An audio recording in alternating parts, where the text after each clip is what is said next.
extra $75,000 right now, or even a couple $100,000. If you own a home, you can get that money in less than a week with Loan Pronto. Hey, it's Dennis Cox. Loan Pronto is the leader in quickly converting your home equity into cold, hard cash. You can pay off all your credit cards or start that home remodel. Loan Pronto has several easy options to let you access the cash from your home. There's virtually no paperwork, no cumbersome process, no junk fees, and often no appraisal. Listen, the average homeowner now has over $300,000 in equity. That's your money. Use it. One client got $150,000 out and paid off all their credit cards, 2 car loans, and a personal loan, cutting their monthly expenses by $1,500. You can get approved in as little as 1 day. So act now with no hard credit pull up front. LoanPronto.com, 919-381-1760. Get the money you need for anything. 919-381-1760, LoanPronto.com. Equal housing lender, NMLS 1661781, subject to lender approval, NMLSconsumeraccess.org. Mornings can start feeling the same. Wake up, brush teeth, go to work. But with breakfast from Wendy's, it's like, wake up, brush teeth, Baconate with a breakfast Baconator. Roll with the sausage breakfast burrito. Buddy it up with a honey buddy. Or get seasoned with seasoned potatoes. And then go to work. Sorry. When you're ready for a fresh wake-up call, gotta be Wendy's. At participating U.S. Wendy's during breakfast hours. This is what WRAL weather coverage sounds like. Thunderstorm warning right now in the WRAL Severe Weather Center. When your safety is a priority. An indication that there is a tornado on the ground, so get in your safe spot in this area, get in your safe spot right now. With the tools that make a difference. WRAL Storm Tracker is inside the storm. WRAL has the only dual Doppler radar in Wade County. Hear it and see it every day. It looks like the storm is doing exactly what we predicted to do. That's WRAL News. Weather coverage you can count on. The next disaster is coming. Make a plan. Keep extra medication on hand. Make copies of important documents. Stay informed and be ready. Learn more at americares.org/sendusin. Spring forward with real unlimited data from Straight Talk this tax season and get a free Samsung Galaxy A16 5G or Moto G Power 5G 2024 with select plans. So you can stream games during Mad March hours, check the weather for April showers, and watch gardening videos about May flowers. Straight Talk, real unlimited data. Available at Walmart and straighttalk.com. Offer valid through 4/15/25. Taxes and fees apply. Requires purchase of single line gold unlimited plan or higher. For network management practices, visit straighttalk.com. This hour of the Triangle Sports Leader is powered by Ritchie Law Firm, injury lawyers. Ritchie Law is on top of it. Go to ritchielaw.com. That's ritchielaw.com. They score! WCMC HD1 Holly Springs. Take us with you on the radio, Instagram, TikTok, Alexa, and YouTube. 99.9 The Fan, the Triangle Sports Leader. Sunshine this President's Day. Temperatures upper 40s near 50 this afternoon with lows in the 20s overnight and more of the same on Tuesday. Mixed bag of precipitation makes things slick Wednesday. Details on our potential winter storm on the WRAL News app. I'm meteorologist Chris Michaels in the WRAL Severe Weather Center. Weather update brought to you by Newcomb & Company, where your comfort is their business. Visit newcombandcompany.com. 3 o'clock check of your money. Dow Jones down 165 points at 44,546.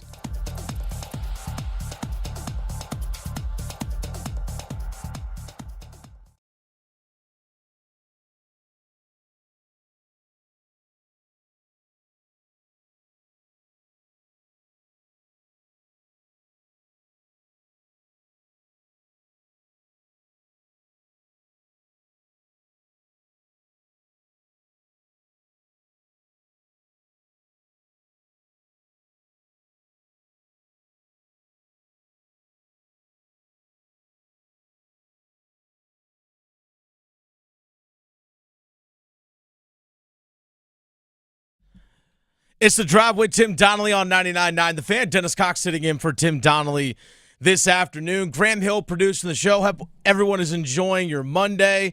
Some of you might have the day off. Some of you might have had the day off and still had to go pick up your kids from school. But that's all right. Hope you're enjoying that time. Thank you for joining me. And over the weekend, We're calling this Victory Monday.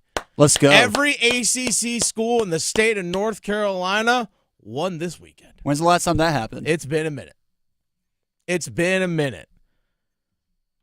We'll start off with the team that kept their name in the conversation of making the NCAA tournament, North Carolina. And that's exactly what they did this weekend. They earned their right to stay in the conversation. Not saying they're in. Not saying they're in the NCAA tournament. But they earned the right to still be in the conversation. And that's the most important thing. You still want to be in the conversation. 88-82 win. You heard the highlights there in the open. Going on the road to Syracuse, and the way they responded after a 20-point loss at Clemson was massive. How do you respond after a team where, let's be honest, or a game, we should say, where their fight was questioned? Not just by us being media. Hubert Davis seemed like he had questions, even though his words were different. The way he answered it said otherwise. You even had players questioning the fight in that loss. So it's not just a fabrication. It was a real thing. 3 things stood out to me in the win for North Carolina. First one, UNC played big. I know they're not a big team, air quotes. They played big, air quotes. But they actually used a bigger lineup than what we have seen over recent stretches over the last about 6 weeks. We actually saw R.J. Davis play in a point guard position more than Elliot Cadeau. Of the 8 guys that played for North Carolina, Elliot Cadeau, their starting point guard, played the fewest minutes. Now, there are some times where he had some foul trouble, but he was mostly on the bench, especially in the second half when North Carolina was really controlling the pace of the game. Yet R.J. Davis handling the point. Ian Jackson as the 2 guard. We'll get to Ian Jackson here in a second. Drake Powell as your 3/small forward. Jalen Withers, who had a big day. Well, don't worry, we'll dive into Jalen Withers here in a second as well. Jalen Withers playing the 4, and then either Jalen Washington or Van Allen Lubin playing the 5. That's a bigger lineup outside of the normal, what we've seen, 4 guards for North Carolina, where Ian Jackson in the 4-guard lineup is your second biggest guy on the floor at 6'4". But in the lineup I just gave you, he's actually the second shortest guy. Drake Powell, 6'6". Jalen Withers, 6'9".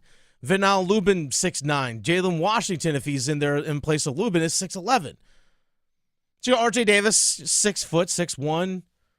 Now you go 6'1" to 6'4" to 6'6" to 6'9" to 6'9" or 6'11". That's a much more competitive lineup in terms of size. R.J. Davis was asked post-game after the win against Syracuse, hey, is it time to scrap the 4-guard lineup?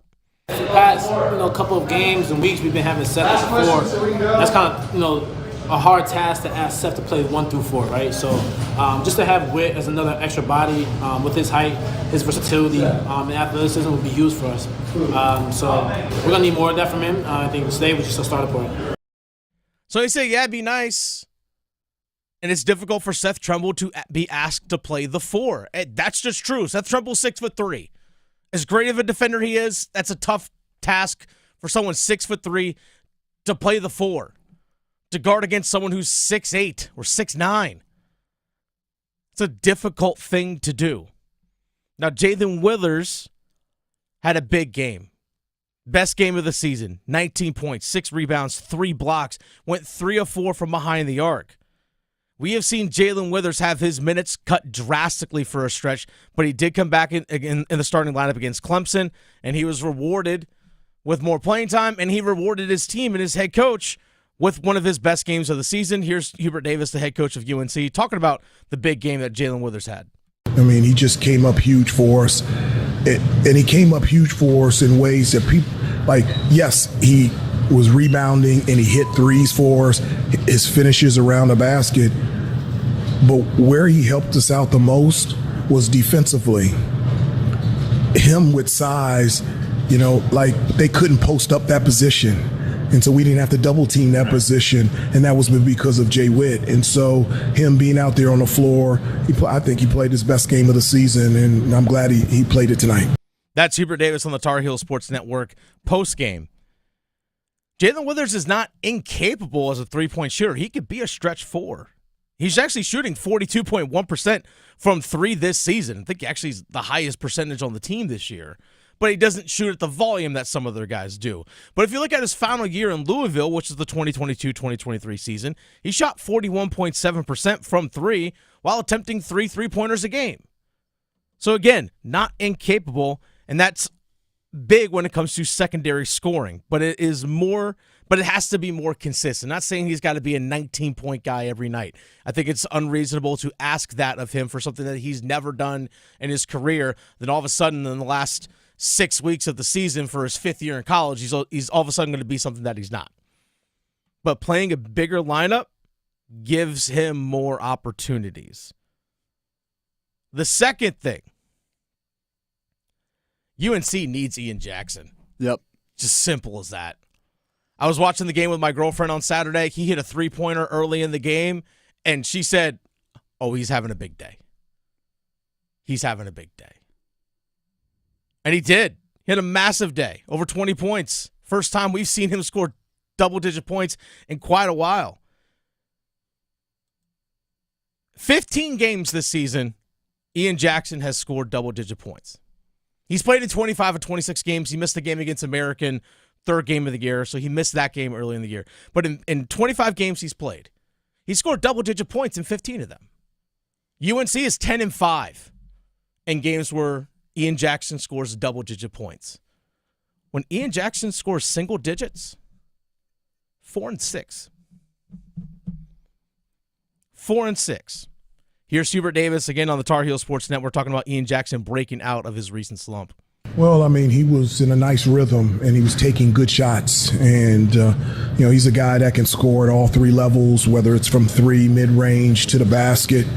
And he was able to get some easy looks. And, being back in New York, I know this is far away from the Bronx, but I know he had a number of family and friends, and his best friend is Elijah Moore on Syracuse's team. And so really proud of him. Let's see if he can carry that over. UNC doesn't have a lot of scorers. Yes, we've seen what R.J. Davis is capable of doing.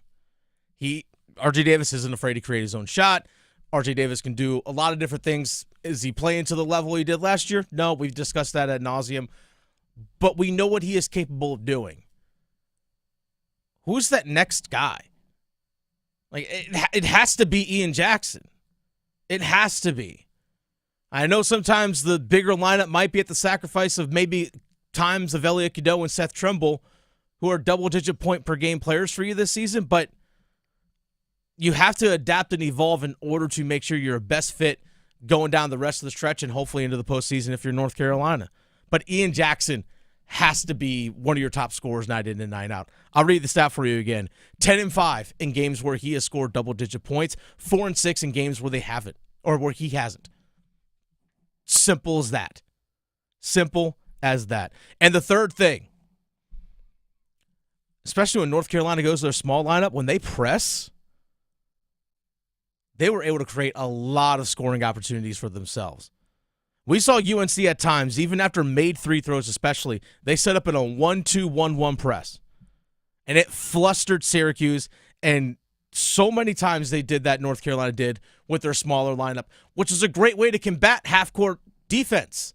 If I force you as an opponent, even if you do get the ball up the floor, if you chew up 9 seconds off the shot clock just before you even get the ball across the timeline, and then the rest of your guys finally get up the court, you're looking at 17 seconds before you actually get into your offensive set. That's not a lot of time for your offense to work.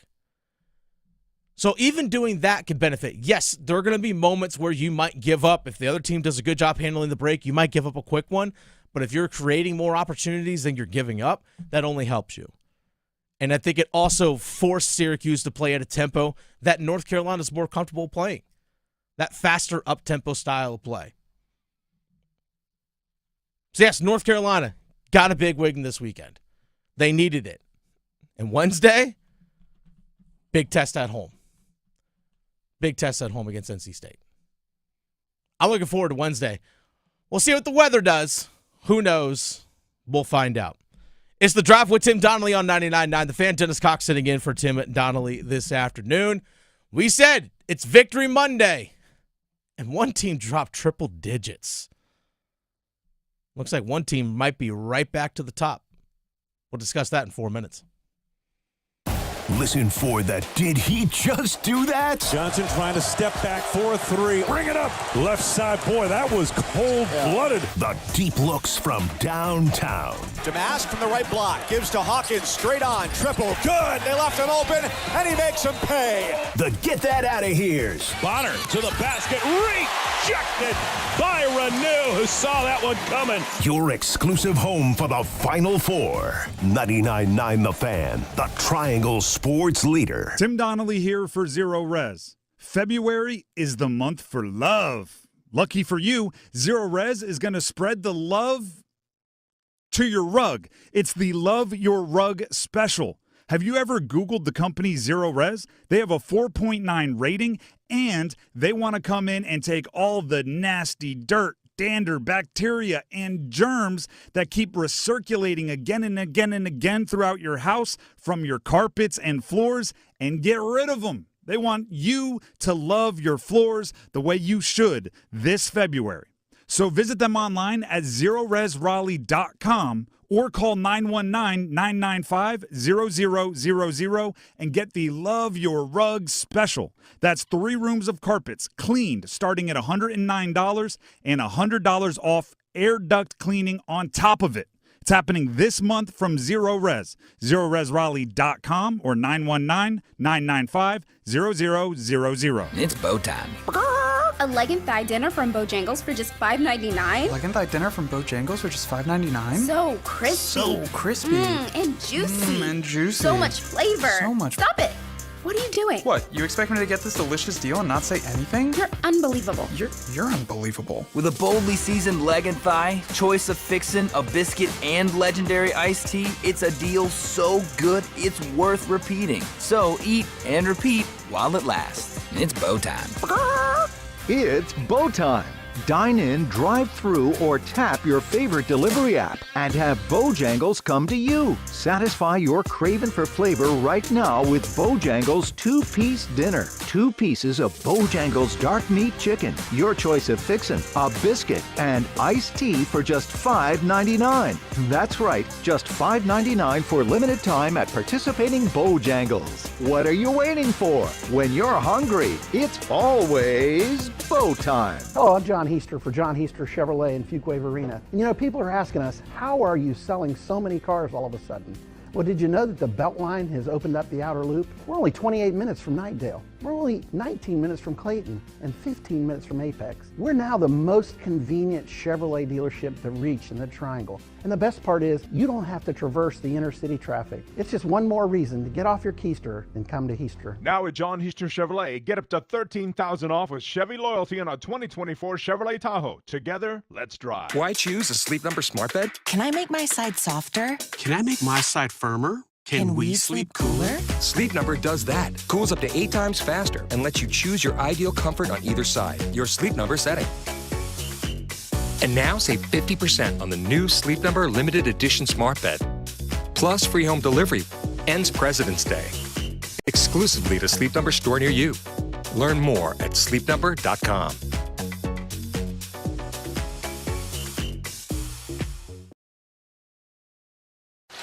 Knipple, top of the key, drives, right elbow. Here's a lob. Malawach to throw it down to get the party started. Come on, Malawach had a big game for Duke. 106-70.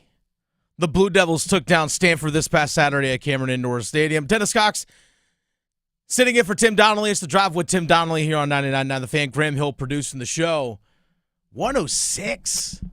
Scored 106 points in 40 minutes. Most points that the Blue Devils have scored all season. Yeah. Unreal. By the way, here's a little stat for you when it comes to Duke this past Saturday. By the way, it's Victory Monday. Victory Monday. And also, it is Monday. We are going to have a Monday Soundoff, folks. Monday Soundoff. Coming up here in about 14 minutes. Your chance to sound off. 919-860-5FAN. 919-860-5326. I know a lot of victories happened this weekend. Gloat about the victories. Maybe your team won and you're still skeptical on stuff. NC State, UNC, Duke. Maybe you want to sound off on the NBA All-Star game. That sucked. Maybe you want to rant on Team USA thumping Canada 3-1. Like I said, it's a Victory Monday, Graham. You know what the most impressive stat on Saturday was for What's Duke? that? Only one player scored more than 20 points. You score 106 and only one guy went over 20. That was Tyrese Proctor with 23. Duke shot 62.5% from the floor, 48.3% from three. The season best. They couldn't miss. They got exactly what they wanted all throughout the floor. The offense was in high gear all game and scored the most points that they had all season, and that's exactly what John Shire talked about with John Roth in the postgame. I just loved our sharing. I thought we were really sharp, played at a great pace. You know, that's something we've been focusing on is playing not just faster where you're taking the, quickest shots in the world, but where you're putting pressure on the defense. And I thought our guys did that. And just look, 23 assists, 5 turnovers. That's big time. I think that led to shooting a great percentage. There's a difference between fast and frenetic. I used to, when I was coaching, I coached lacrosse, I said there's a difference between playing with a frenzy and playing frantic. Like there's a difference between the two. You can play fast, but sometimes people think fast is like chaotic. Now, playing fast is still being under control. And that's exactly what Duke was. And there are 3 players that stood out to me in the game. 3 players that stood out to me. Tyrese Proctor, Kama Malawash, and Caleb Foster. Look, I know we can talk about all we want about Cooper Flagg and all that stuff. There's a time and place for that.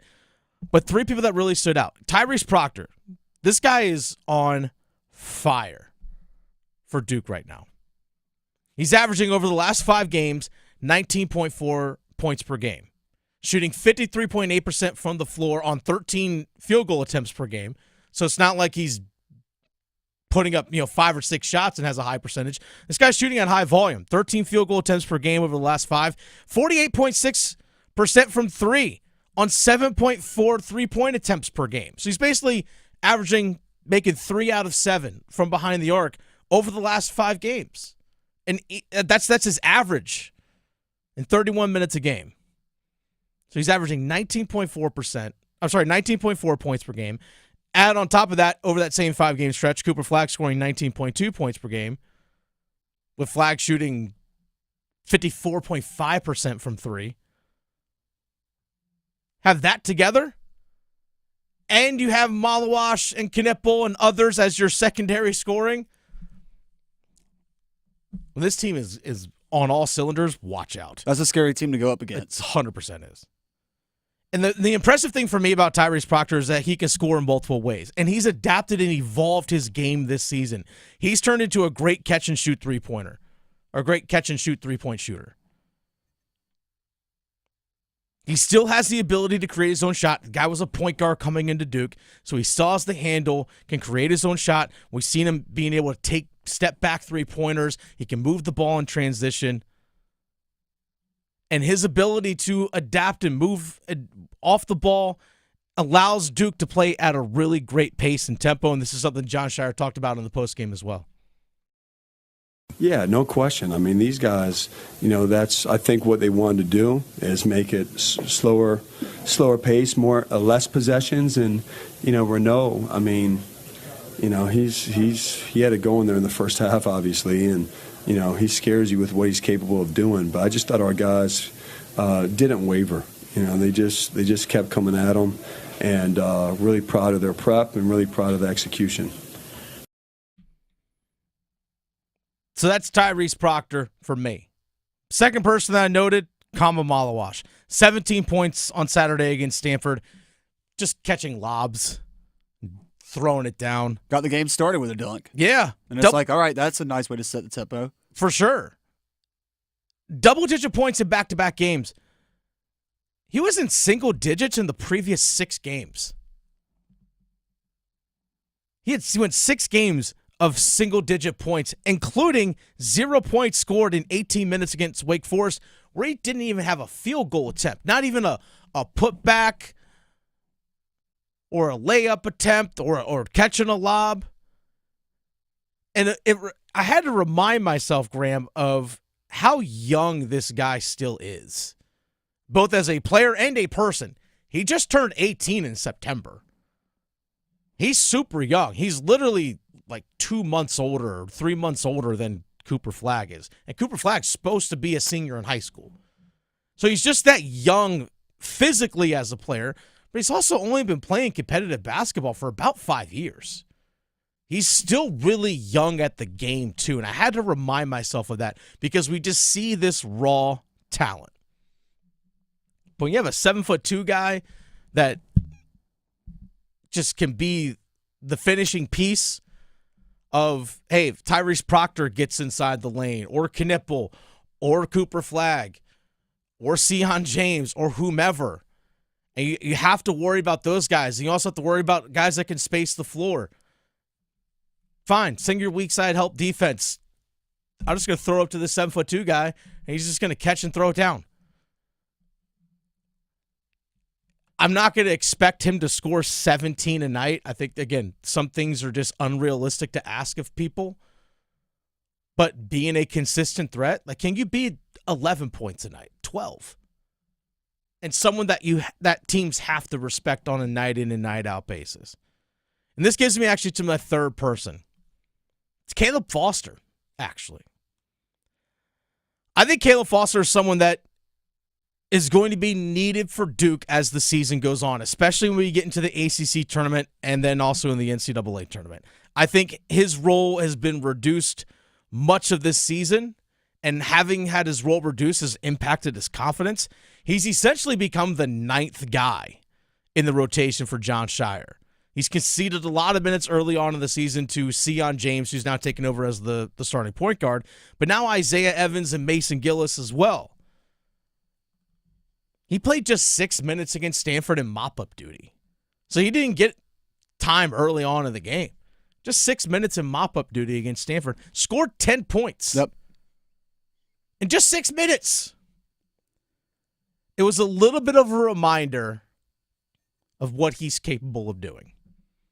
Last year, he started much of the season. I think he started, if I remember correctly, it was about 17 of 25 games. Playing alongside Tyrese Proctor. Him, Jerry McCain, Kyle Filipowski, Mark Mitchell.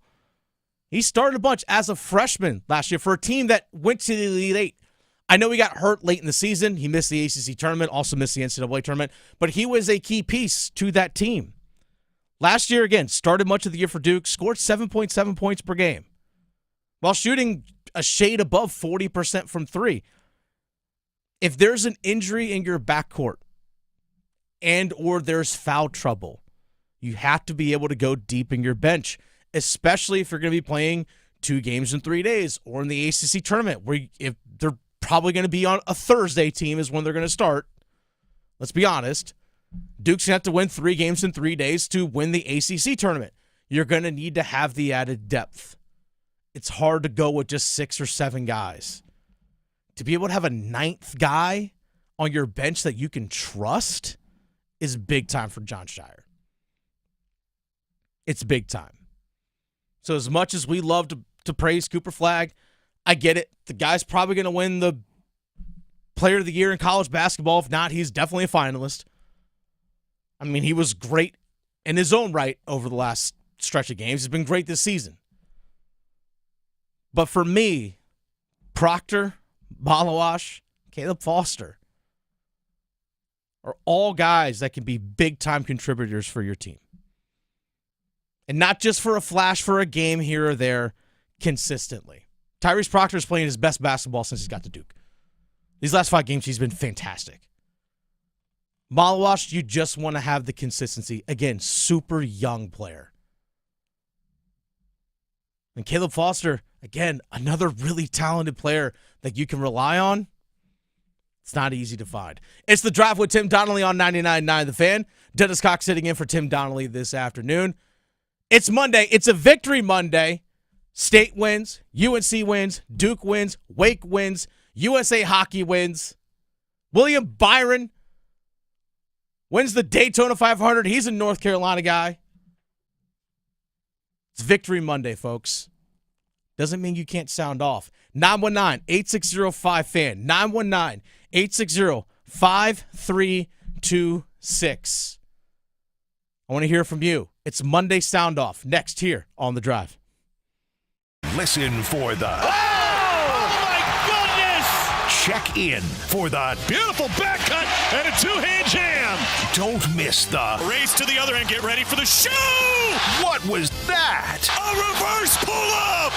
My goodness! Hubbard got hit, and he made the shot! You're home for the Final Four from San Antonio. Cooper got it to rattle home! 99.9 The Fan, the Triangle Sports Leader.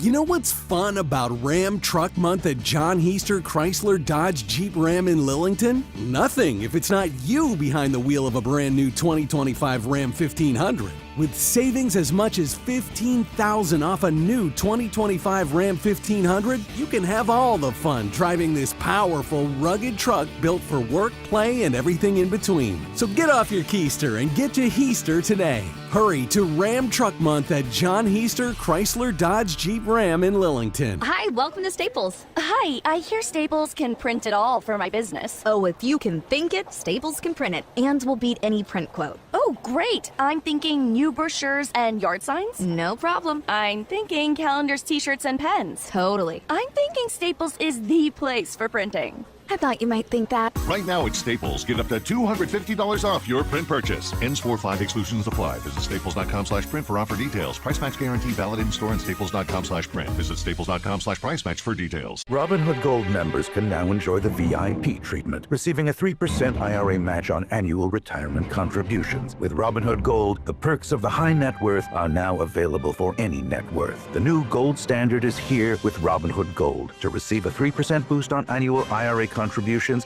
sign up at Robinhood.com/gold. Investing involves risk. 3% match requires Robinhood Gold $5 a month for 1 year from first match. Must keep funds in IRA for 5 years. Go to Robinhood.com/boost. Robinhood Financial LLC member SIPC. Gold membership is offered by Robinhood Gold LLC. This is a story of the one. As a maintenance specialist for university housing, he knows college students can major in wear and tear. Plus, housing so many students doesn't leave a lot of room to house all the supplies he needs. That's where Grainger comes in. With over 1 million industrial-grade products and fast, dependable delivery, Grainger carries the quality products he needs so he doesn't have to. From a new door hinge to a whole new faucet. Call, click Grainger.com, or just stop by. Grainger, for the ones who get it done. Hey, Mom, I've been meaning to talk to you about some new COVID information I saw online. Uh-huh. I read that black folks like us with certain conditions like diabetes, heart disease, mental health conditions, or being 50 and older, like you, are at high risk. Boy, you sound like a commercial. I'm just saying. I know you love your ginger teas and essential oils, but remember, there are treatment options for COVID-19. I promise if I get sick again, I'll call my doctor to ask about my options. Visit WeTalkWeRise.com to learn more. Brought to you by Pfizer. When you buy a new house, you might say, "Shut the front door." Winning! No, seriously. Shut the front door. We own this house now. But you actually need to say, "Like a good neighbor, State Farm is there." That's right. The local State Farm agent is there to help you choose the coverage you need. Welcome to my crib. No one says that anymore, but I don't care. So just remember, like a good neighbor, State Farm is there. State Farm, Bloomington, Illinois. This hour of The Drive brought to you by Enbridge Gas, formerly Dominion Energy North Carolina Gas. Dominion Energy North Carolina Gas customers are now proudly served by Enbridge Gas. Looking forward to a bright future together. To learn more, visit EnbridgeGas.com. Beetle between the legs now. Feeds it in the lane. That's stolen again by Taylor. On the break, 2-on-2. Bounce left side. Hill, he fills the lane and scores. 10-2 Pack lead. 4 minutes in.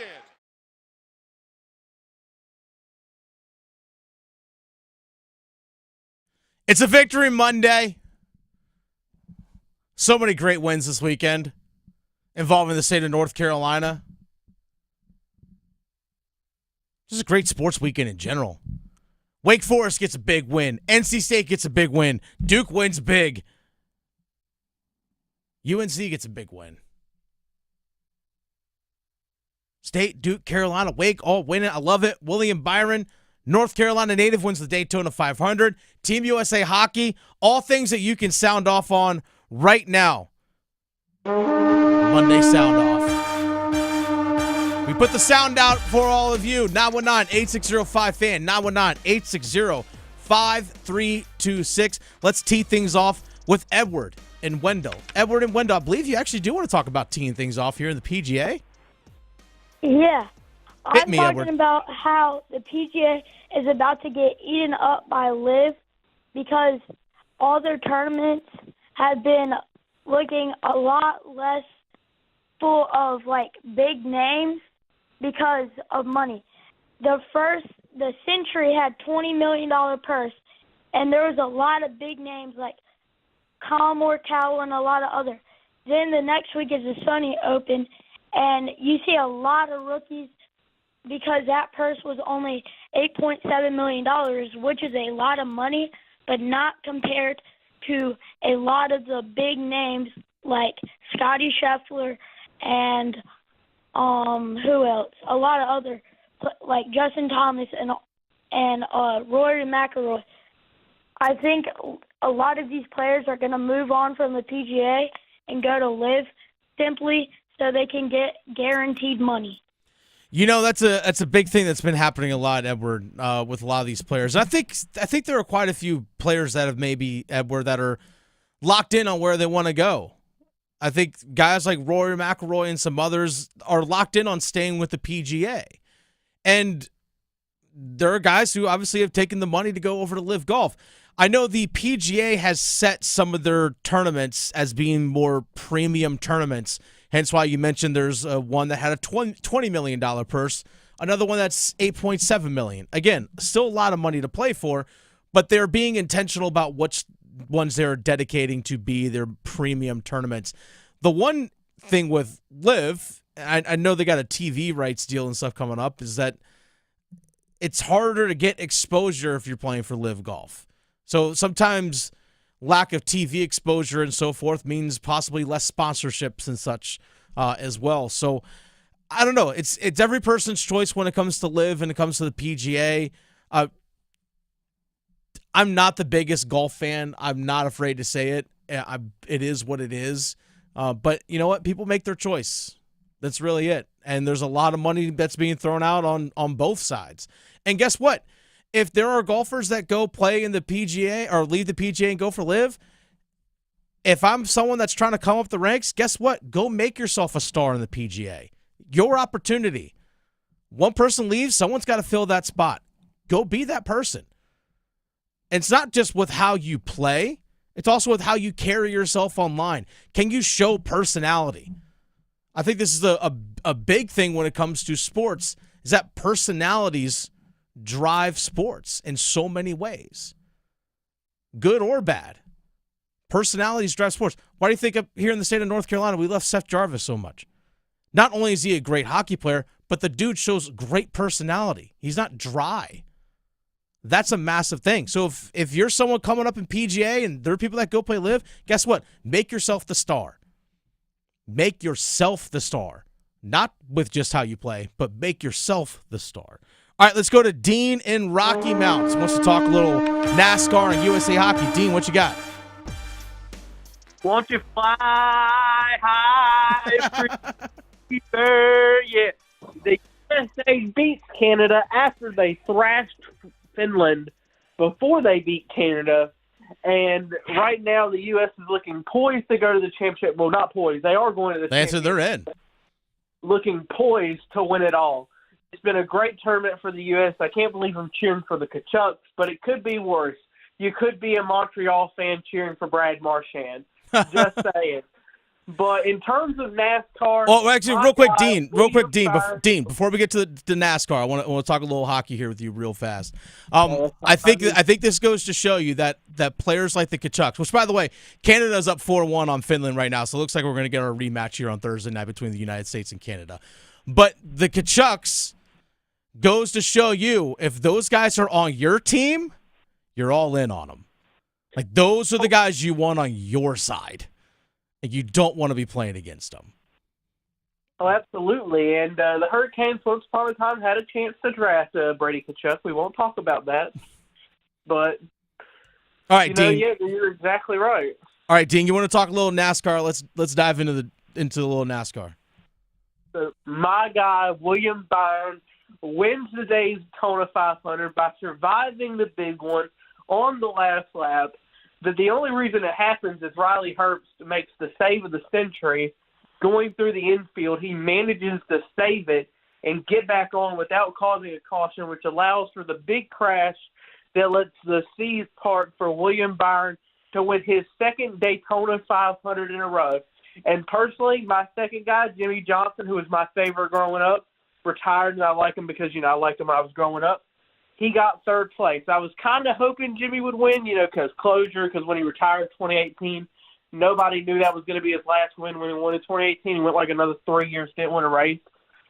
But I'm so glad that my guy William Byron won it. And in that duel before, the second duel at Daytona, Eric Jones should have won that race. They threw that flag 100 feet from the line when Austin Cindric was ahead. Eric Jones passed him at the checkered line, and they gave the win to Austin Cindric. It should have gone to Eric Jones, and I will firmly stand by that. And I think that's partially why they did not throw the caution flag in that big wreck on the last lap. Yeah, sometimes it's such a judgment call. Like, all right, do we let this thing play out? It really is a judgment call thing. But, Dean, thank you for the call. I will say this, something that's always impressed me when it comes to professional drivers, whether it's NASCAR doing stock car or Indy drivers, whatever it might be. Their ability to save themselves, like you get caught at the infield, tail end gets, starts fishtailing a little bit, and their ability to save themselves and still keep going is just remarkable. It's insane. At the speed at which they're doing it, I mean, I've seen people when it's snowy weather going 20 miles an hour can't save themselves. I mean, I see it on Capitol Boulevard all the time driving down into the studio. Right? So their ability to do that really is absolutely awesome.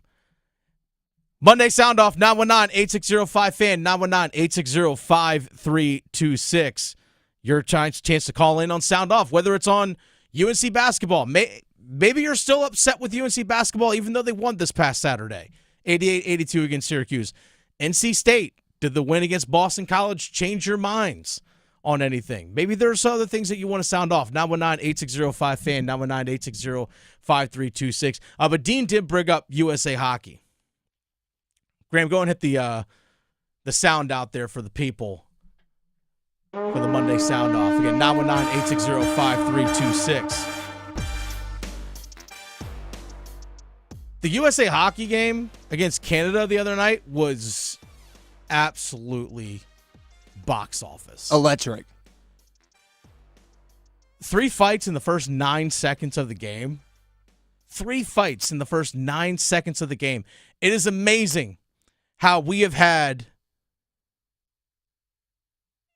so much playoff intensity in games that they're exhibitions. I mean, I know it's something that's put on by the NHL. The players wanted this because it's put on by both the Players Association and the league itself. But I mean, these are essentially exhibition games. These don't factor into the regular season in any way, shape, or form. It's just 3, if not 4 games that you're playing over a 2-week stretch with just playoff intensity. And to see what we've been getting from these games is just absolutely amazing. Team USA, right from the drop, right from the opening puck drop, Matthew Tkachuk dropping the gloves. And then immediately right after that, Brady Tkachuk dropping the gloves. And then JT Miller, whom the Carolina Hurricanes almost traded for, dropping the gloves after a scrum in front of the Canadian net. It's 9 seconds into the game. I thought it was funny. They brought in the rules expert, can't remember his name off the top of my head, the ESPN broadcaster, brought in the rules expert. He's like, 9 seconds in, like, oh, this is such great hockey. Oh, such great hockey. And my girlfriend goes, they've literally haven't done any hockey. They haven't even dropped the puck yet, officially. Like they haven't even done any hockey. And I was like, yeah, you're right, they haven't. And it's been awesome hockey. I cannot wait for Thursday night because we're going to get USA-Canada again. I know there's still like 2.5 minutes left in this this Canada-Finland game. There's 4-1 Canada lead. But extra attacker on now for Finland. Yeah, they need to. They probably have needed it since the beginning of the first period. Yeah, there's that too. Let's go back to the phone line. Monday Soundoff 919-860-5FAN, 919-860-5326 on the Heister Automotive Group hotline. We have Malik in Raleigh. Wants to talk a little NBA All-Star game. Malik, sound off on what was a dreadful All-Star weekend for the NBA. Can it get any worse? That was bad, man. 3, 4, 5, 6 years in a row. It's horrible. You're getting paid $50+ million a year, and the NHL All-Star Weekend is 100 times better. And I love playing basketball, and that's the crazy part. But it's just it can't get any worse. Malik, let me ask you this, because I guess it can get worse. We could get more Kevin Hart on our TV screens in the middle of basketball games. But let me ask you this. How does it feel for you when you hear a player of the stature of Draymond Green, whether you like Draymond Green or not, saying the NBA product is boring? The fact that you have someone that's so well known and you're in that league saying the product is boring, that can't be good. Malik, what are your thoughts on Draymond saying that about the NBA? I say the same thing all the time on Facebook, Instagram. Hockey's number 1 to watch, football is number 2, basketball is a distant number 3, and college basketball is 10 times better than NBA. I mean, that's always been that, but NBA, the product it's horrible. It's horrible. I'm with you on that one, Malik. There's a lot of work that the NBA needs to do in their All-Star Weekend, and thank you for the call. Really do appreciate it. The NBA All-Star Weekend, it's 3 days of what? I know they do that Young Stars game that they did. Then they had the dunk contest and the skills competition, and the dunk contest doesn't even really feature NBA guys. It's the Mac McClung, the guy who can't even get out of the G League, but like, hey, here's this guy that could do like cool dunks, sort of. So like, let's throw him out there. But it's sad to see that the NBA All-Star game has deteriorated. And this All-Star weekend has just deteriorated is what it is. The last time we actually saw the NBA All-Star game be somewhat competitive was back in 2020, because it was just before COVID happened, but it was right after the passing of Kobe Bryant. So the guys played with that quote-unquote Mamba mentality and that competitive spirit that in honor of Kobe. That's the last time we actually saw the NBA All-Star game actually be somewhat competitive. Was that the one in Charlotte? I can't remember where it was. It may have been in Charlotte. I can't remember where it was in 2020 off the top of my head. But needless to say, we're looking at a league that has seen TV ratings drop drastically. I know TV ratings and stuff have dropped as a whole. Just television watching has dropped as a whole. But it felt like the NBA this weekend, it's like you have game action going on, and then it just halts. And here's Kevin Hart doing like a stand-up sort of bit with whomever going on, and it's like just stopping the game. The NBA All-Star Weekend is supposed to be about basketball, and the least thing you saw this weekend was actual basketball. That's a problem. And when Draymond Green talked about, the league is boring, it's because it is. It's because it is. It's run up and down three-pointers. It's run up and down the court. All right, let's run fast and just shoot threes. There's no substance at all with it. And Draymond Green actually did talk about, again, this past weekend, saying, hey, you know what? Current format of the NBA, it's boring. It's not smart basketball no more. I saw a clip not too long ago where Kobe said, like, yo, it's accidental basketball. He couldn't have been more right. It was so refreshing to play against Bron because every possession is like a chess match. But you don't just get that on a regular basis. It's just who can run faster, who can hit more threes. It's no substance. And so I think it's very boring. 919-860-5FAN, 919-860-5326. Your chance to sound off here on a Monday Sound Off. I think Malik brings up a really good point. The NBA has gotten boring. I think that's why college basketball, at least I know for me and for a lot of people, it's exciting because there's actual nuance to the game. NBA don't get that anymore. I think that's actually been lost on a lot of sports. I think baseball's kind of fallen into the same trap too. Baseball is just it's all about, all right, for hitting now, it's all right, what's my launch angle? I'm going to make sure I get my launch angle here because it's either home run, strikeouts, or walks. It's all Major League Baseball's turned into. That's all it is. Going back to Dean, call back. Let's go to Dean and Rocky Mount. Let's talk a little NC State basketball. Dean, fire away. Well, I'd retired to my humble abode, but I heard that there was more content that was needed, so I came through, stepped up in the clutch. Okay. And I just want to talk about PAC basketball. It's looking ugly, even though we won against Boston College. It was an ugly win. Boston College is not a good team. We had a point where we let them back in the game, and it was bad. But I think the women took a page out of the men's book because they played horribly on Sunday. Might have got caught looking ahead to that college game day game against Notre Dame. They couldn't do anything right on Sunday. But with the men's team, I think it's one of those things where we are going to truly see whether or not Kevin Keats can get fired this year because he is pushed up doing whatever he can to get himself fired. That's my personal opinion. But I do think that we need to have Jordan Martinook at the Coca-Cola 500. He needs to give the command. He needs to be the one who says, drivers, start your engines. I need that to be Jordan Martinook. I need to see how electric it would be and how much he would fire up that crowd in Charlotte. It'd be awesome if he did. The Coca-Cola 600 is always over Memorial Day weekend, but hopefully at that point, Jordan Martinook's busy, Dean. I'm just hoping that he's actually going to be busy playing in the Stanley Cup playoffs. And at that point, hopefully the Eastern Conference playoffs at that point. That's where we hope Jordan Martinook is. Though it would be pretty awesome if he was there. I'm not gonna deny that, but we definitely will want to have Jordan Martinook here in Raleigh playing hockey games that weekend. Thanks, Dean in Rocky Mount for the call. Let's go to Joe in Holly Springs. Wants to talk Kansas City Chiefs football. And it's just it's very annoying.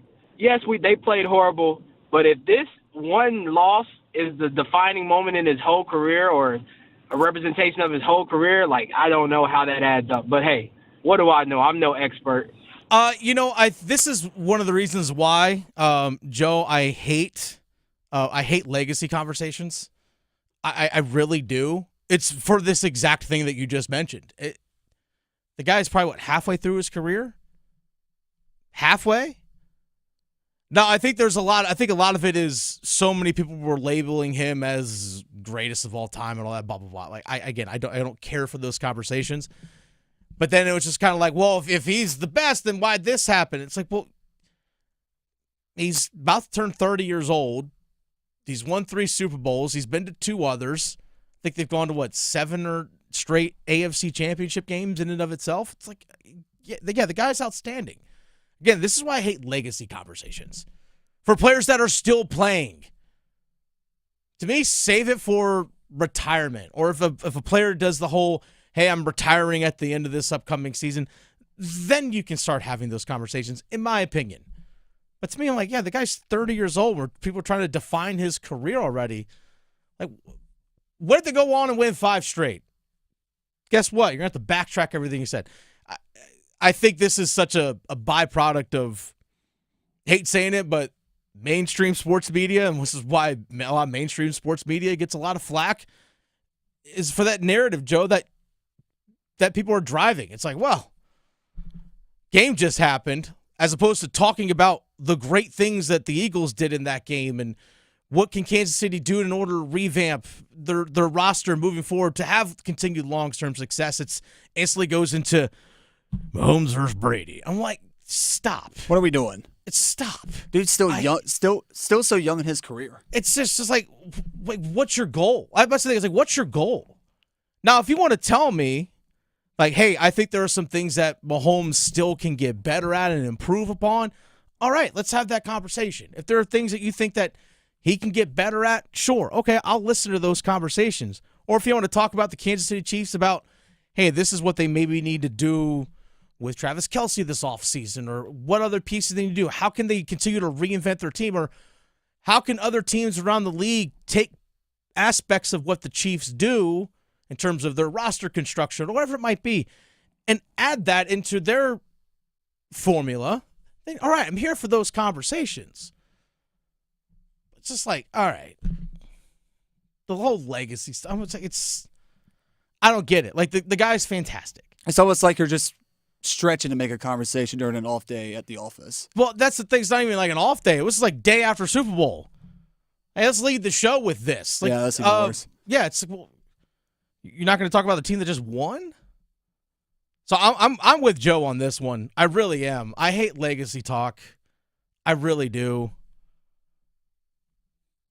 I think it's just kind of like, all right, waste of time. Because no one's ever going to change their mind. No one is. No one's going to go afterwards like, you know what? You make a great point. I'm going to change my opinion. Nobody has a real bold prediction system like the drive with Tim Donnelly does. Exactly. Not even bold predictions, but it's, guess what? He's won 3 Super Bowls. Everyone will want to be that guy. Plain and simple. Everyone will want to be that guy. He's been on 3 Super Bowl championship teams. They had one bad game. Everyone will be, they had a bad game. Unfortunately. Against the team, let's talk about it. Let's be real. Eagles had a better roster, top to bottom. Overall, had the better roster. Maybe some individual players might be like, well, this player is better than that one if you're doing like roster comparison. Okay, cool. But top to bottom, better roster. Tell me I'm wrong. Go ahead, I'll wait. It's The Drive with Tim Donnelly on 99.9 The Fan. Dennis Cox sitting in for Tim Donnelly this afternoon. By the way, coming up here in about 30 minutes or so, we're going to talk to Mike Morrell, UNC Ashville men's basketball coach. UNC Asheville right there competing with High Point for the top spot in the Big South tournament. UNC Asheville trying to get back into the NCAA tournament. There's a lot of great basketball in the state of North Carolina. Talk about Victory Monday. They got a win over Charleston Southern this past weekend. Talk about Victory Monday. UNC Greensboro also got a win against Furman this weekend. UNC Wilmington. But they played an in-state school in Elon, so that's fine. Another win in the state of North Carolina. But we're going to talk to Mike Morrell, UNC Asheville, coming up here in about 30 minutes here on The Drive. It's The Drive with Tim Donnelly on 99.9 The Fan. Dennis Cox here with my friends over at ESPN Bet Sportsbook. As football winds down, college basketball, it's gearing up. Fans are ready to see which teams will prove they are ready to shine in March and who will be seen in San Antonio. You can get in on all the action from tip-off to the final whistle at ESPN Bet Sportsbook. Right now, new ESPN Bet Sportsbook customers can get bet $10 to get $100 in bonus bets and unlock 30 days of ESPN Plus. Download the app and sign up with the promo code Radio100 to get started today. Must be 21 plus. Gambling problem? Call 877-718-5543 or visit morethanagame.nc.gov. Terms and conditions apply. See app for details. Thanks for everyone who called in on Monday Soundoff here on The Drive with Tim Donnelly on 99.9 The Fan. Speaking of football, we just heard Joe in Holly Springs talking a little football, calling in and sounding off on the Kansas City Chiefs a little bit. The offseason is in full effect for everybody. There's some under-the-radar positions that the Carolina Panthers can't overlook this offseason when it comes to their offense. We'll talk about that next here on The Drive.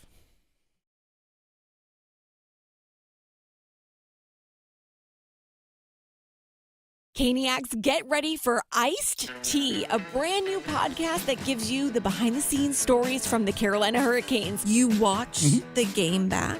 Yeah, all the time. And are you hard on yourself? Oh, God, yeah. Any of the players ask for their crust off? We do have one player that I cut the crust off, and I individually wrap it for him. Your name is on the Stanley Cup. It's the best trophy in sports. Follow Iced Tea with Megan LaMontagne in any podcast app or watch the show on YouTube. Bonuses used to be everywhere. Boxes of cereal, a baker's dozen, airline upgrades, even without quadruple diamond platinum status. Life is better with the bonus. That's why the North Carolina Education Lottery is adding bonus chances to multiply your win on Multiply the Cash scratch-offs. More chances than ever to win over $140 million in total prizes. Because everything is better with a bonus. Must be 18 to play. Approximate overall odds of winning range from 1 in 3.31 to 4.86. Problem gambling helpline 877-718-5543.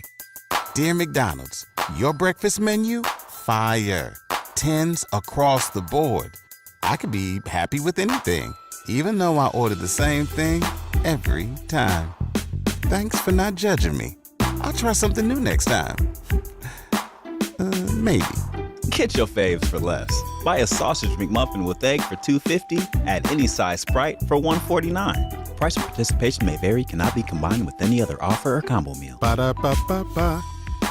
Don't go through another year with all that high interest debt. Let Loan Pronto wipe it all out now. Hey, it's Dennis Cox. Loan Pronto's Rapid Equity Loan makes it easy to pay off all your credit cards or tackle that 2025 home improvement project. Get cash in your pocket fast. No appraisals, no paperwork, no waiting.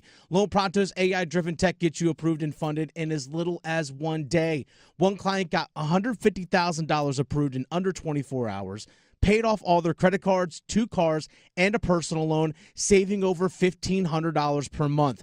With low fixed rates and lightning fast transfers, you can do it too. Consolidate debt, improve your home, take control of your finances. Imagine being credit card debt-free by this time next week. Don't wait. Call Loan Pronto now, 919-381-1760, or visit loanpronto.com.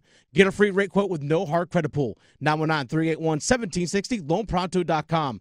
Equal housing lender, NMLS 1661781, subject to lender approval, NMLSconsumeraccess.org. Do I choose a Sleep Number smart bed? Can I make my side softer? Can I make my side firmer? Can we sleep cooler? Sleep Number does that. Cools up to 8 times faster and lets you choose your ideal comfort on either side. Your Sleep Number setting. And now save 50% on the new Sleep Number limited edition smart bed. Plus free home delivery. Ends President's Day. Exclusively to Sleep Number store near you. Learn more at sleepnumber.com.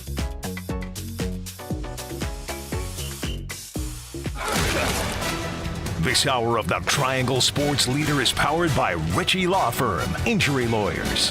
Ritchie Law is on top of it. Go to ritchielaw.com. That's ritchielaw.com. WCMC HD1 Holly Springs. Take us with you on the radio, Instagram, TikTok, Alexa, and YouTube. 99.9 The Fan, the Triangle Sports Leader. Midday temperatures in the 40s with a high near 50 today. Overnight lows in the upper 20s and more of the same Tuesday. Mixed bag of precipitation makes things slick on Wednesday. We have the details on the WRAL News app. I'm meteorologist Chris Michaels in the WRAL Severe Weather Center. Weather update brought to you by Newcomb & Company, where your comfort is their business. Visit newcombandcompany.com. 4 o'clock check of your money. Dow Jones down 165 points at 44,546. Market update brought to you by Deep River Sport and Clays and Shooting School. Deep River Sport and Clays is the only area for Caesar Guarini and Fab Arm Italian shotguns, including the Siren line for women. Learn more at deepriversportandclays.com.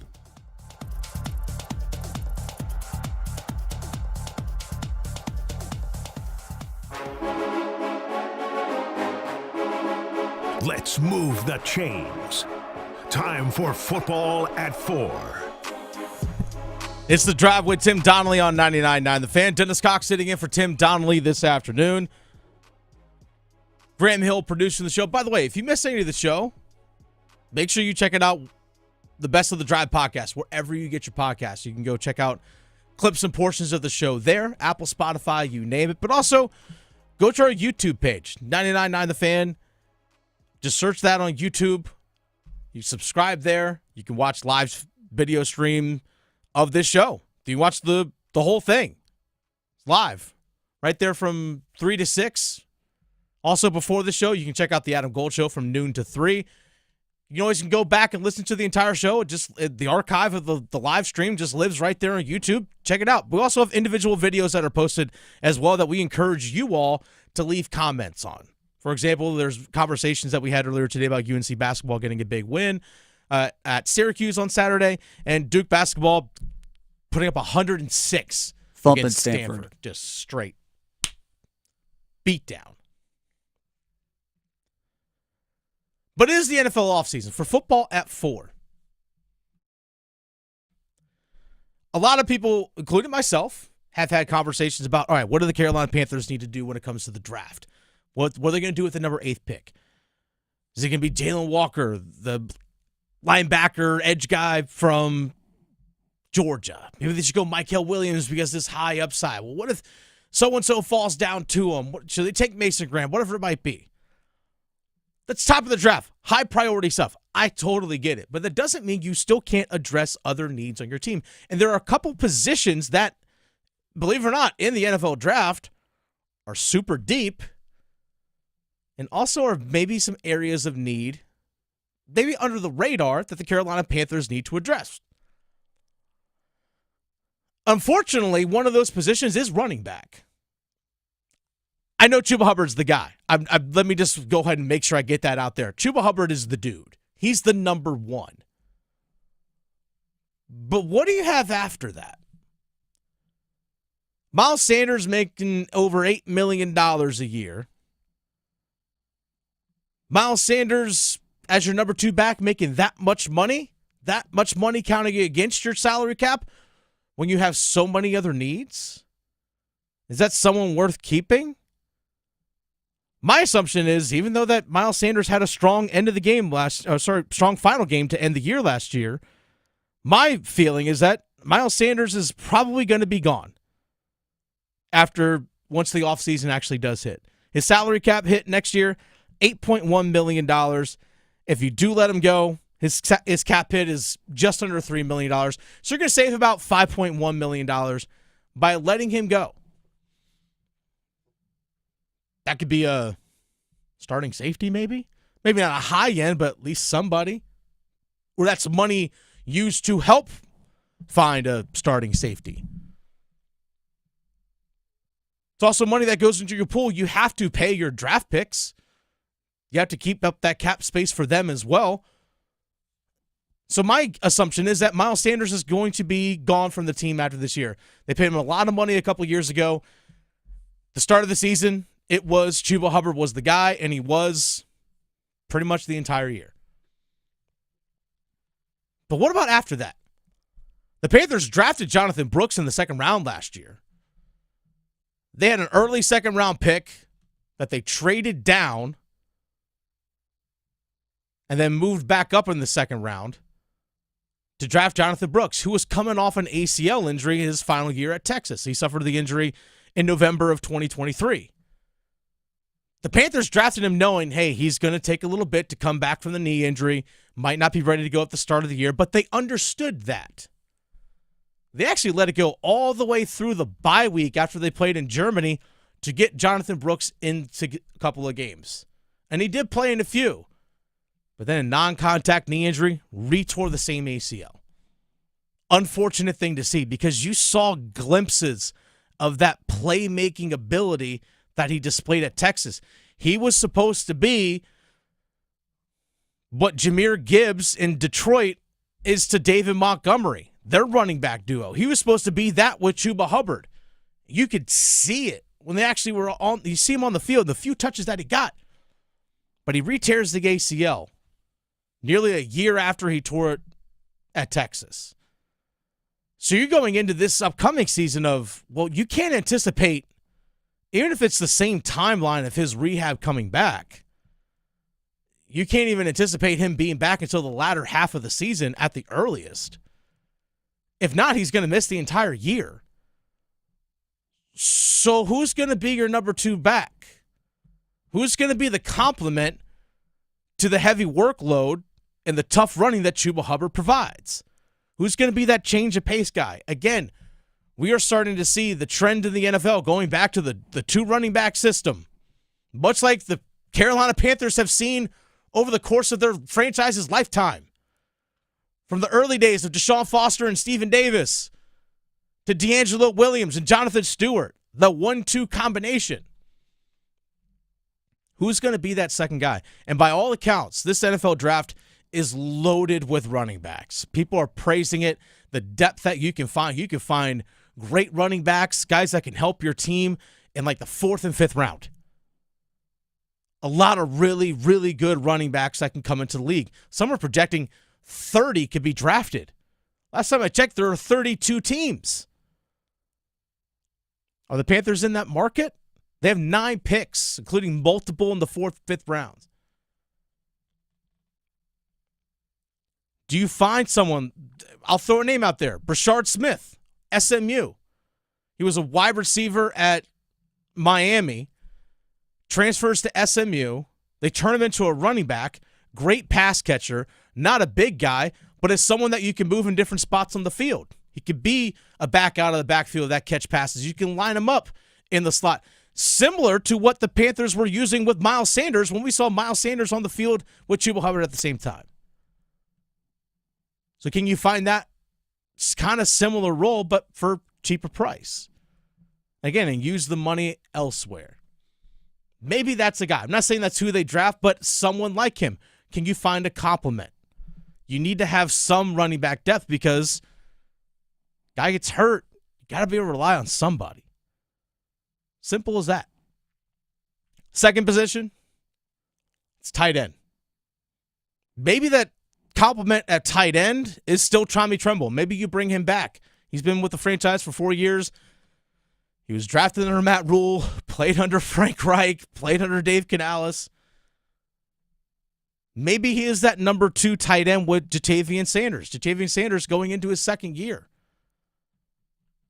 And both those guys dealt with injuries this past year, so we never fully, for stretches of games, really got to see Tommy Tremble and Jatavian Sanders on the field together.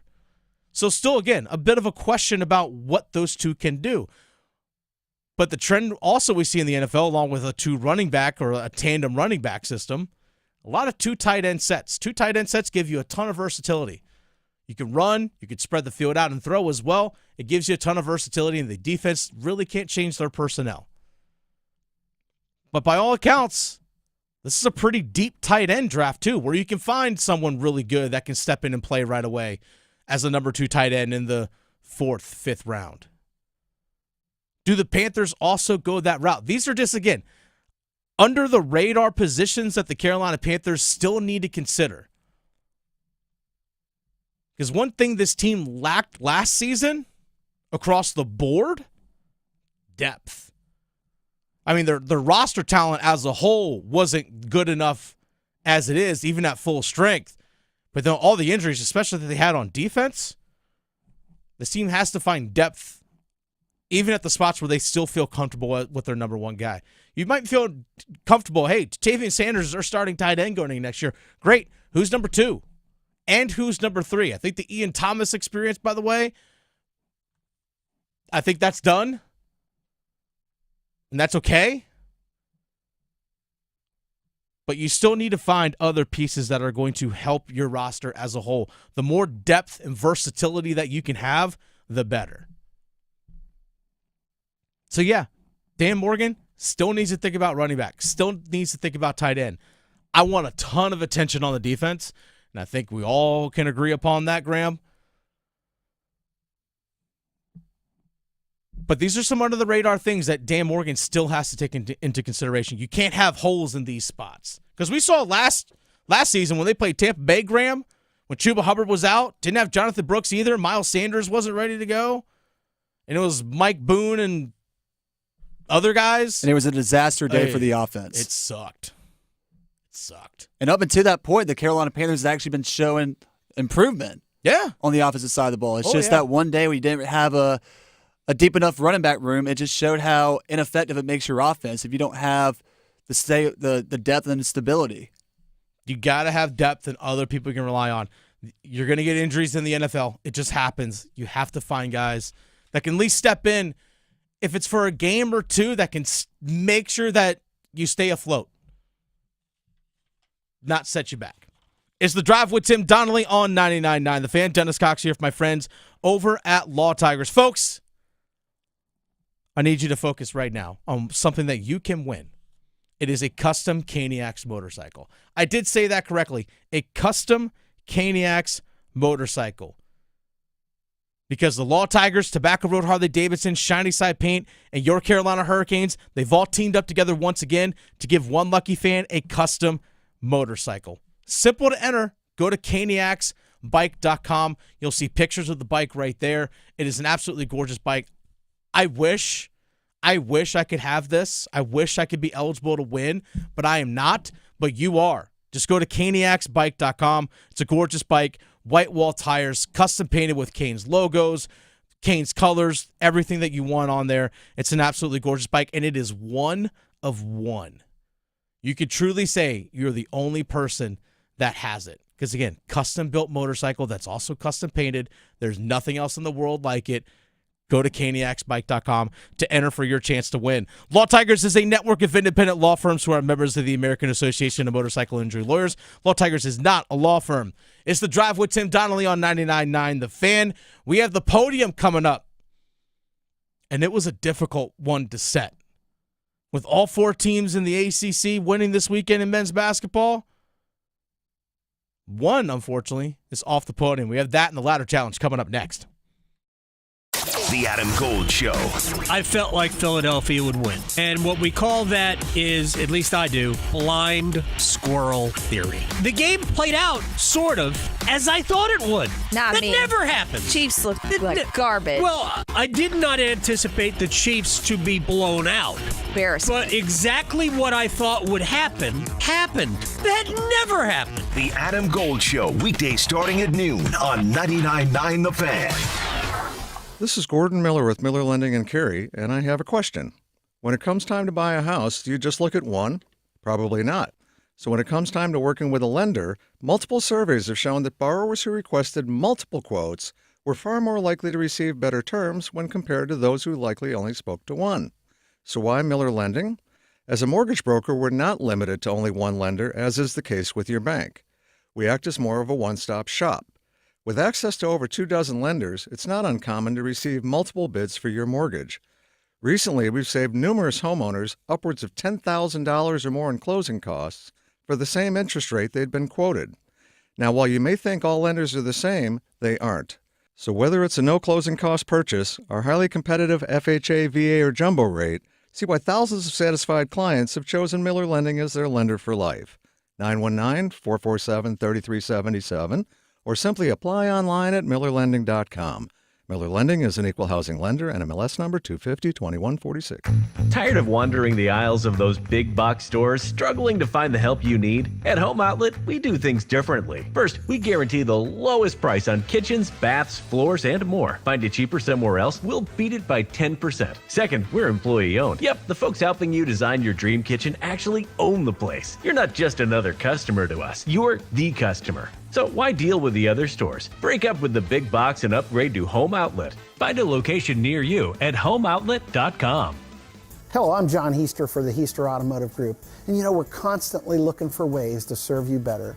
One of the ways we do that is with something we call a Go-See. And that's where you select a vehicle from our inventory, and we have thousands, and we get one of our product specialists to bring that vehicle to you at your convenience. How do we do that? Well, it's simple.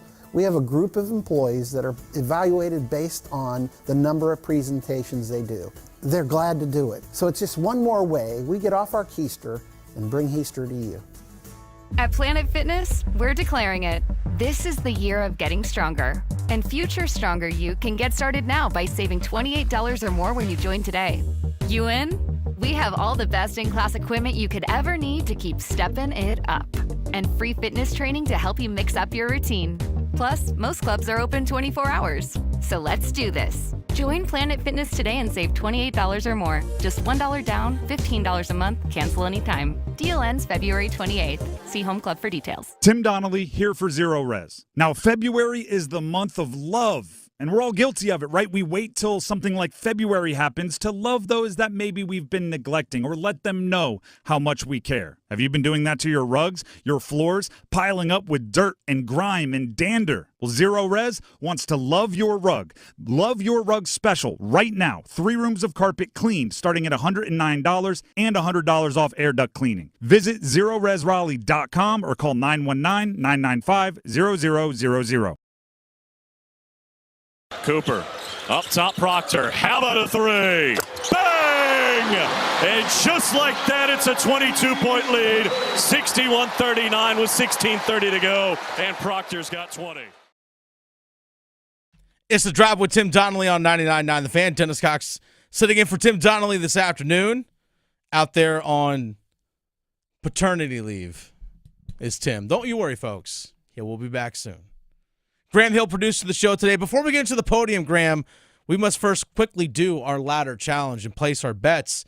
By the way, ladder challenge, the way Graham and I have been doing it, we each make 2 picks a day. Doesn't matter what the odds are. It's just your opportunity to go out there, make 2 picks.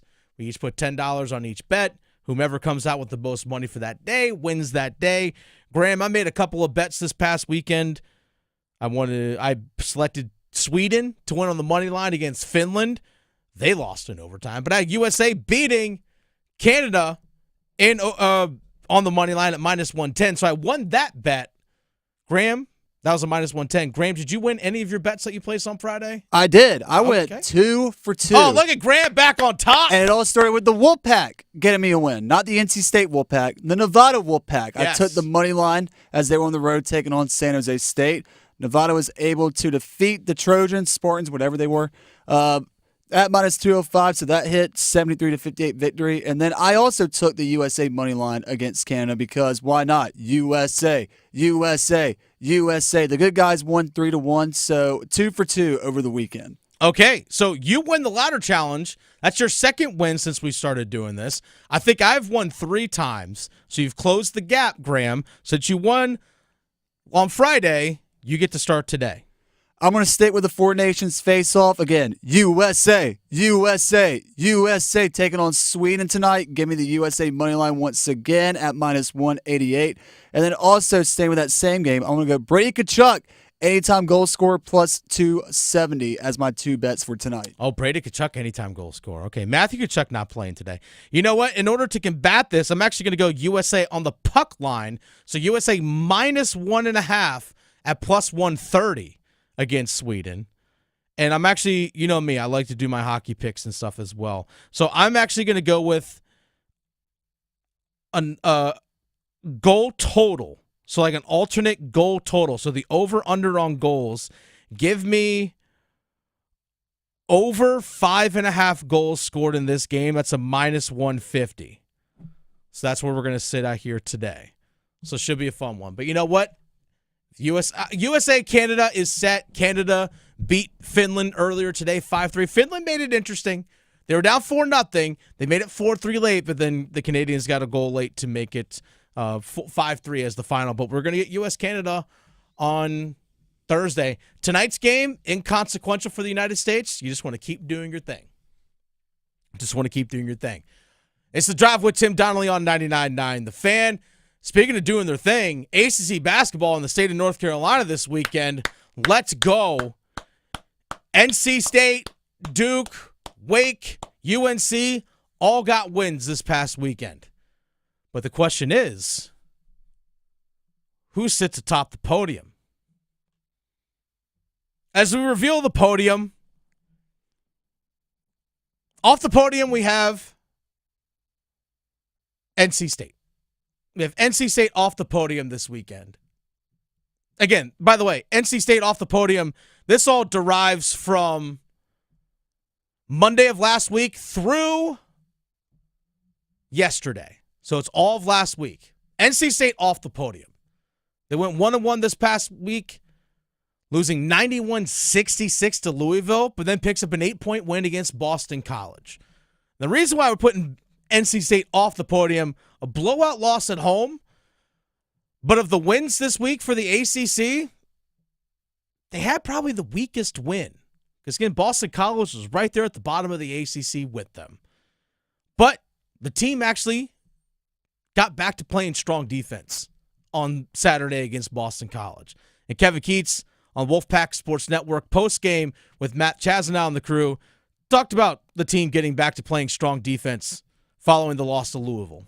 We got back to who we were defensively, a defensively hard-hat team, only giving up 29 points. We, forced 16 turnovers. I think this was the most steals that we've had in the ACC game. And so I think we set the tone really early with who we are. We struggle at times to score, and so our defense has to keep us in games, and I thought we were very good today. Their defense was outstanding. Their defense was absolutely outstanding in the game against Boston College. So that's off the podium is NC State. Bronze, North Carolina. This was a tough one. This was a really, really tough one. Because UNC went 1-1. They had the 20-point loss on the road at Clemson. But they bounced back against a team that's just a few games under 500 in Syracuse. A tough matchup, especially with Lampkin down low for Syracuse, who had a career day scoring, by the way. But UNC goes to bronze, just simple fact of the quality of win that they had, or the difficulty of their win, was a little bit less, and the significance was a little bit less in this situation. By the way, Hubert Davis, Tar Heel Sports Network, gave his thoughts on how his team responded after that 20-point loss to Clemson. I tell them, how are you going to react and how are you going to respond? And I've actually taken it a step further. You don't have a choice. When you come here at Carolina and you put on that jersey and you play for the name in the front of the test, that means that you got to come and compete every day. And that's what the guys did. We had the best 3 practices, competitive practices all year leading up to this game, and it translated out there on the floor in the game tonight. How do you respond? Graham, I feel like I've heard that somewhere before. Yeah, me too. Maybe on this program. It's all about how you react and how you respond. How do you follow up? And one of the reasons why we put them at bronze as opposed to possibly silver was because there were questions about their fight in that game against Clemson. But the response was good. Ian Jackson had a big game, 23 points. Jalen Withers had 19 points and 6 rebounds, along with 3 blocks.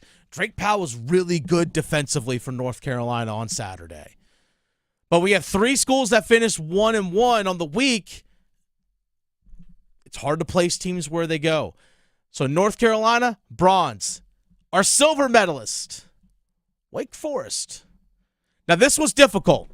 Graham, you and I had the conversation. You say, you know what, Wake Forest had a home game against Florida State where they're up 16 points with 9 minutes to go, and they blew that lead. They did. They blew that lead.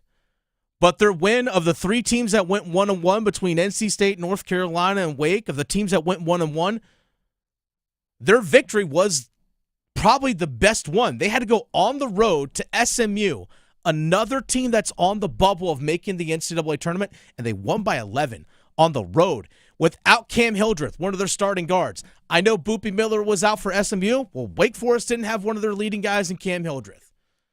It is what it is. But Wake Forest needed, talk about responding. They responded by going on the road and beating a team that is sitting there right there on the bubble of the NCAA tournament, and they went on the road and got things done. You called it a loser leaves town match. Yeah, loser leaves town match. They're still standing. So they're just like North Carolina. They're in the conversation of, hey, we can still get into the dance. Now going into the weekend, North Carolina, Wake Forest, and SMU were all right there on the first 4 teams out. It was actually went in this order. SMU, Wake Forest, North Carolina. Wake Forest knocked off the team that was 1 spot ahead of them in bracket projection.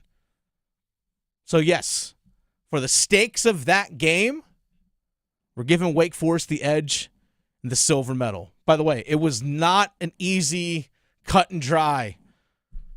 Not an easy cut and dry for the teams that went 1-1. But atop the podium, a team that goes 2-0 with an easy, comfortable win against Cal, and you put up 106 at home against Stanford, Duke Blue Devils atop the podium. Again, 2-0. Go 2-0. It's all about wins and losses, right? Results matter. John Shire on the Blue Devil Sports Network post-game with John Roth said despite the large lead and the team having that nice, comfortable advantage, they were still making hustle plays throughout the game. I think that's Duke basketball, and we emphasize that. I think we learned from the Clemson game last week, and our guys, they've just responded the whole way. I'm just really proud of them. Great game by Duke on Saturday. They go 2-0. They've responded since their loss against Clemson. It's an exciting week for ACC basketball coming up. By the way, Duke in action tonight against Virginia on the road at UVA. Quick turnaround. UVA, obviously their head coach, Tony Bennett, quit at the beginning of the season. I'm sorry, retired, air quotes. He quit at the beginning of the season. Even after we talked to him at ACC tip-off in October down in Charlotte. So a struggle this year for Virginia, but a middle-of-the-pack ACC team this year, which, again, not great, not awful, but average. So you still got to bring your A game if you're Duke tonight. By the way, speaking of basketball in the state of North Carolina, so that's our podium. Duke at the top, number one with the gold, Wake Forest with the silver, North Carolina with the bronze, and NC State off the podium. Feel harsh for NC State. They finally got a win for the first time in several weeks, yet still off the podium. It's what it is. It's the Drive with Tim Donnelly on 99.9 The Fan. There's a lot of great basketball in the state of North Carolina, and it's beyond just the ACC schools, by the way. It's beyond that. There's great basketball being played at UNC Wilmington, Campbell. Gardner-Webb has a great history. Davidson, shout out to the Wildcats. UNC Greensboro. You also look at UNC Asheville in the Big South, who's right there one spot behind High Point, another North Carolina school. I caught up earlier today with their head coach, Mike Morrell. We had conversation, you'll hear it right now, about what's life has been like for a school out in Asheville that got a team that got displaced for several weeks to start the year. It's the Drive with Tim Donnelly on 99.9 The Fan. Dennis Cox sitting in for Tim Donnelly this afternoon, being joined on the Houston Automotive Group hotline. That's Mike Morrell, UNC Asheville Bulldogs head men's basketball coach, fresh off a win this weekend. But, Coach, I kind of want to go back to a few months ago. Life happened for your folks and for you and your family and for everyone out there in Asheville. How are you? How are things? Oh, I'm good, man. Obviously it was a crazy time to say the least. I mean, I live about just a quarter of a mile from the River Arts District, and which obviously, was one of those areas that you saw so much on social media and TV during that time that it was really just devastated in terms of the destruction, and along with other areas of Asheville and Western North Carolina. And I'm from Upper East Tennessee too, and that's where my family lives, and that area and so many others. But just in terms of of our program and things, we're very fortunate that, we didn't really have anything crazy happen in terms to our own homes and things of that nature. But so many, here in Western North Carolina did. And, we were off 11 days, and then we relocated to Charlotte for about 3 weeks. And with the help of UNC Charlotte and Queens and the Hornets and a few other places, we were able to get back to practice. I think on October the 7th was our first day back, and really just try to get started on what the rest of the month and preseason looked like for us. But just the city of Asheville is obviously going through still a huge rebuild, and again the whole area of Western Carolina. But I'm really proud to be a part of this area, seeing just how the people came together during that time. But it was quite the it was quite the fall, that's for sure. I've no doubt, and as a former coach myself, I used to coach college lacrosse. As a former coach, I mean, there's sometimes unfortunate situations that can happen that can either bring your team together tighter, or it could be a reason why things fall apart. And both things are completely understandable. During this whole process, what have you learned most about your young men that you have on your team, and as well as your coaching staff and yourself? What have you learned most? Well, I told told a group the other day that it's definitely been the most challenging of the 20 years. This is my 20th year in coaching, just in terms of like just not knowing much.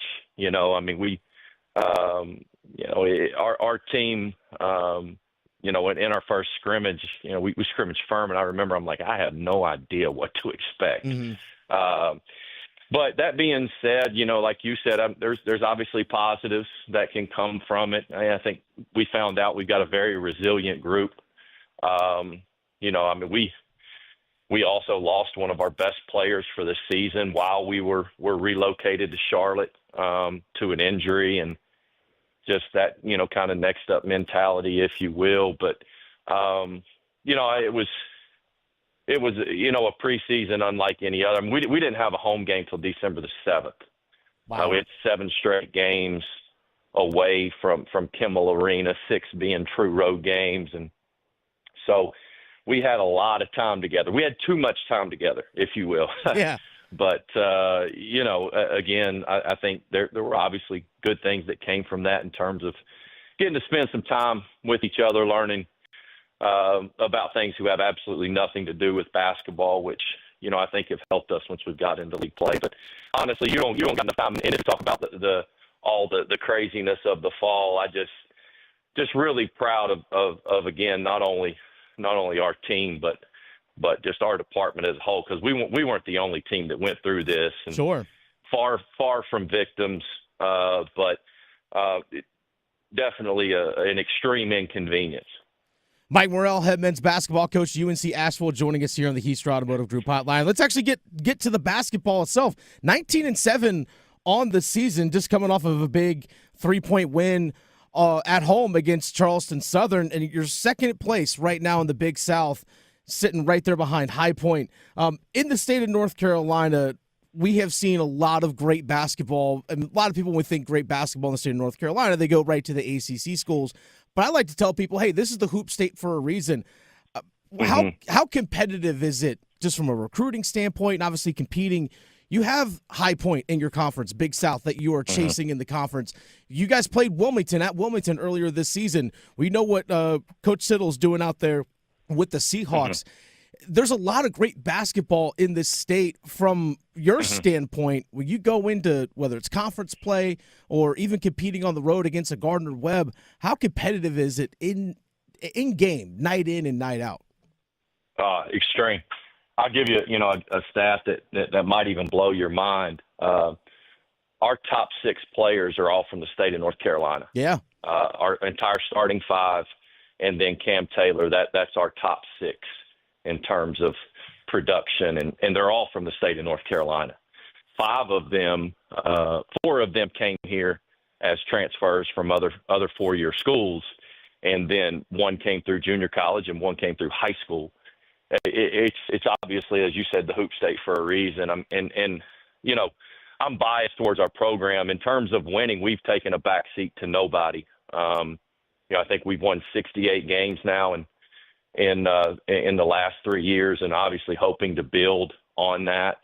And so obviously, like you said, we're a half game behind High Point in the league. With they're 11-2, we're 10-2. They've got a great thing going over there with Coach Huss and his group. But like you said, I mean, Gardner-Webb has been one of the winningest programs in our league over the last 8 to 10 years, and with Tim Kraft, who's now at Western Carolina, it's just. I mean, Appalachian State, Dustin's done an unbelievable job up there, and we played them. We're supposed to play them here this year, but because of the hurricane, we were not able to play that game. So you could go on and on, man, and there's a ton of players in this state, as you know, and so it's not for the weary, and 2, it's a really cool group to be a part of.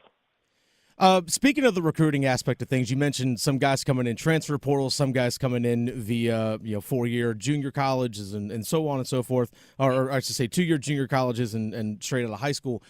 As a coach coming from a mid-major conference, do you ever worry about players getting poached away? I'm sure the transfer portal can work both ways, but I mean, there's no doubt we've seen there are players that at NC State that come from a Bowling Green. There are players that you have on your team that transfer from NC State. So how does it work for you in your position? You're worried about young players maybe get taken away, but you can also capitalize from veteran players that might be coming from other power conference schools. Yeah, we've been on both sides of it. We've had arguably the best player in Big South history the 3 years prior to Drew Pember. Yeah. Came from the University of Tennessee. And then obviously you all know the story of DJ Burns, who started at Tennessee, then went to Winthrop, then ended up over your way. And so it giveth, and like you said, it taketh away. It's a spot for coaches that I think is all over the place. I really try not to spend much time griping about it because it ain't going to change. And I think until we get some guardrails in terms of the NCAA and how we manage this NIL situation and things of that nature, then the poaching of players is going to only continue and only grow. And so I think a lot of it starts there. But I'm all for these kids being able to move around and things. I'm 42, but I still try to, I miss the building of programs the way I was able to do it when I first got here, Dennis, and which was before the transfer portal, where you really felt like, all right, these are guys I'm gonna have around for 2, 3, 4+ years. I still think you can build a strong culture. I don't come from the school that you can't do that in this day and age because of the portal. But again, all 5 of our starters played somewhere else before being here. So who am I to sit here and say, hey, this kid left and, I'm mad about that. But I got Josh Banks coming in here from Olympic High School, who played 3 years at VCU and is more than likely going to be 2-time All-League. I'm not going to speak out of both sides of my mouth. So, it is what it is. And it ain't changing, I don't think, anytime soon. So either adapt or go sell real estate. Yeah, exactly. A term I used to use when I coached was adapt or die.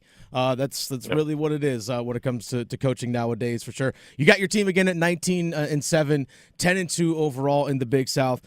Closing out the end of this year, got the Big South tournament. My final question for you: what is it gonna take for maybe the selection committee to realize that, maybe the Big South isn't just a one bid league?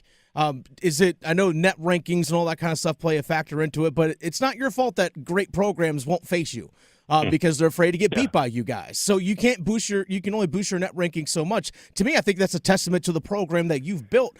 But what is it going to take for the committee to realize, hey, you know what? Maybe High Point and Asheville deserve to both be in the NCAA tournament? Well, one, not to deflect your question, we are a one-bid league. That's not going to change. Yeah, but I would like to see it change. But I've been, University of Texas and VCU, where you're in the league, it's getting multiple teams in, and hey, we went to George Mason and we lost by 20. It's fair. And so in those situations, hey, if we want to be considered for that, then you better take every opportunity that you got, or then that's the nature of the beast here in the Big South. I think the thing, and again, not to move off of your question on something else, the thing that I was really disappointed in was, the opportunities getting taken away for like the regular season champion who might not win the league to get an invite to the NIT, to still be on a national stage. And I think that was, I'll be frank, I thought that was a crime. I get it. I've been to University of Texas, and I know it's about putting, Power 4, Big East, and things of that nature. But I've also been on the side where we went 16-2 and had a top I think it was a top 130 net. And to even be considered for any postseason tournament whatsoever from the NCAA or the NIT, you had to go win 3 games in 3 days in Charlotte. We were fortunate to be able to do that. But I really thought our team, if and we won in a game where we were down 14 with 7 to go, if that would have been the end of their careers, that would have been a travesty. And so those are the things that I would like to see change a little bit. I'm all for protecting the brand of what is the NCAA tournament. But if you want to be considered for more than 2 bids, then you got to do your part too. And so, that's on us as much as anything. Mike Morrell, head men's basketball coach, UNC Ashville, joining us here in the Houston Automotive Group Hotline. Mike, good luck the rest of the season. I really do hope that you guys get right back to the Big South Championship game, and hopefully we'll see you back in the NCAA tournament this season. Hey, thanks so much, man. Big thanks to Mike Morrell. Had that conversation with him earlier today, and I really appreciated his honesty about asking about getting into the NCAA tournament, maybe as an at-large. The Big South can maybe earn their way eventually into doing that. He said, hey, it's on us. We can't go to George Mason and lose by 20. But again, a consistent 20-plus win team out there in Asheville. And to think, again, just a few months ago that they were displaced and staying in Charlotte for 3+ weeks to start the season. They didn't actually play a home game until like their 8th game of the year. Pretty remarkable stuff for them, for everything that they've had to endure out there in Asheville, and still being able to compete out there on the floor and be good at it. Still be a good program. I really do appreciate Mike Morrell for giving us his time earlier today. It's The Drive with Tim Donnelly on 99.9 The Fan. Dennis Cox sitting in for Tim Donnelly. Dennis Cox here for my friends over at Loan Pronto. Folks, don't go through another year with all that high interest debt. Let Loan Pronto wipe it all out now. Loan Pronto's rapid equity loan makes it easy to pay off all your credit cards or tackle that 2025 home improvement project. Get cash in your pocket fast. No appraisals, no paperwork, no waiting. Loan Pronto's AI-driven tech gets you approved and funded in as little as 1 day. One client got $150,000 approved in under 24 hours, paid off all their credit cards, 2 cars, and a personal loan, saving over $1,500 per month. With low fixed rates and lightning fast transfers, you could do it too. Consolidate debt, improve your home, take control of your finances. Imagine being credit card debt-free by this time next week. Don't wait, folks. Call Loan Pronto now, 919-381-1760, or visit loanpronto.com. Get your free rate quote now with no hard credit pull. 919-381-1760, loanpronto.com. Equal housing lender, NMLS 1661781, subject to lender approval, NMLSconsumeraccess.org. It's The Drive with Tim Donnelly on 99.9 The Fan. There is something that all pro sports teams can learn from the NBA All-Star Weekend. I'll explain in 4 minutes. Evan, Canty, and Michelle are unsportsmanlike. What city's fan base are you rooting against the most? Kansas City. They just lost. Why do you have to root against them now? Because they've been at the top and they let you know about it every single chance that they get. Well, they can't say nothing about it now. They lost. They got embarrassed in the Super Bowl. They sure did. They sure did. But I'm just saying prior to that. You're still rooting against them? Yeah, big time. Mornings from 6 to 9 on 99.9 The Fan, the Triangle Sports Leader. Welcome home from Baker Home Exteriors. Your home is not just where you live, it's where life happens. We're proud to continue Baker Roofing's century-long legacy of excellence, bringing that same dedication to your home. Whether it's roofing, siding, gutters, or more, we transform houses into the homes you've always dreamed of. Your home deserves nothing less. Visit BakerHomeExteriors.com and let's build something beautiful together. That's BakerHomeExteriors.com. Why choose a Sleep Number smart bed? Can I make my side softer? Can I make my side firmer? Can we sleep cooler? Sleep Number does that. Cools up to 8 times faster and lets you choose your ideal comfort on either side. Your Sleep Number setting. And now save 50% on the new Sleep Number limited edition smart bed. Plus free home delivery. Ends President's Day. Exclusively to Sleep Number store near you. Learn more at sleepnumber.com. Progressive's Auto Quote Explorer lets you easily compare direct rates from different insurance companies, so you can be confident you're getting the right one, even if it's not with Progressive. Way more confident than you were when you tried online gaming. Who knew 12-year-old boys could be so mean? And where did they learn to swear like that? 2 hours of losing to these underage trash talkers, and you're starting to question if maybe you really should stick to pickleball and other boomer stuff. So use Progressive's Auto Quote Explorer and be confident you're getting insurance that's right for you. Progressive Casualty Insurance Company and affiliates. Not available in all states or situations. Prices vary based on how you buy. Bonuses used to be everywhere. Boxes of cereal, a baker's dozen, airline upgrades, even without quadruple diamond platinum status. Life is better with the bonus. That's why the North Carolina Education Lottery is adding bonus chances to multiply your win on Multiply the Cash scratch-offs. More chances than ever to win over $140 million in total prizes. Because everything is better with a bonus. Must be 18 to play. Approximate overall odds of winning range from 1 in 3.31 to 4.86. Problem gambling helpline 877-718-5543. This hour of The Drive brought to you by Enbridge Gas, formerly Dominion Energy North Carolina Gas. Dominion Energy North Carolina Gas customers are now proudly served by Enbridge Gas. Looking forward to a bright future together. To learn more, visit enbridgegas.com. 4 points away. Harden to Curry. Curry. Oh, that's a bucket. And that's a bucket. It's a wrap.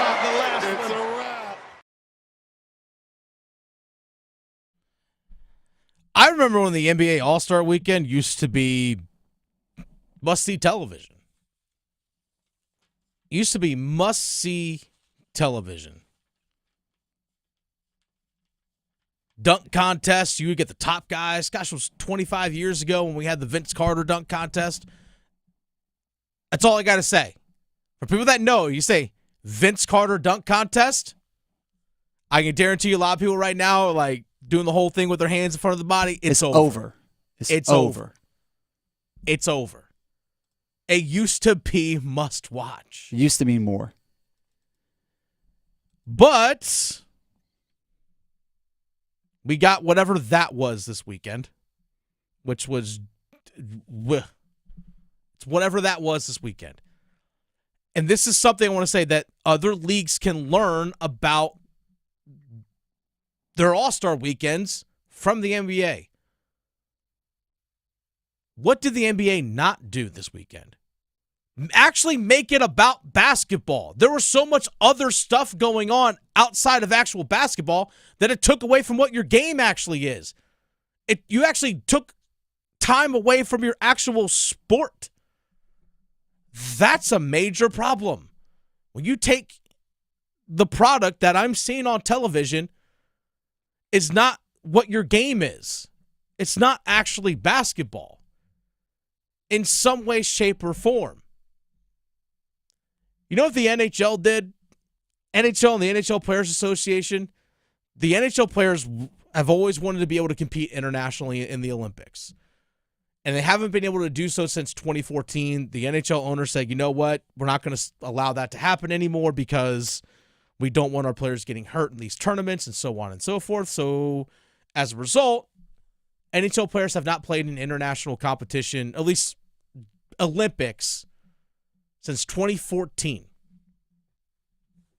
Now they can compete in the International Ice Hockey Federation stuff when their season is over.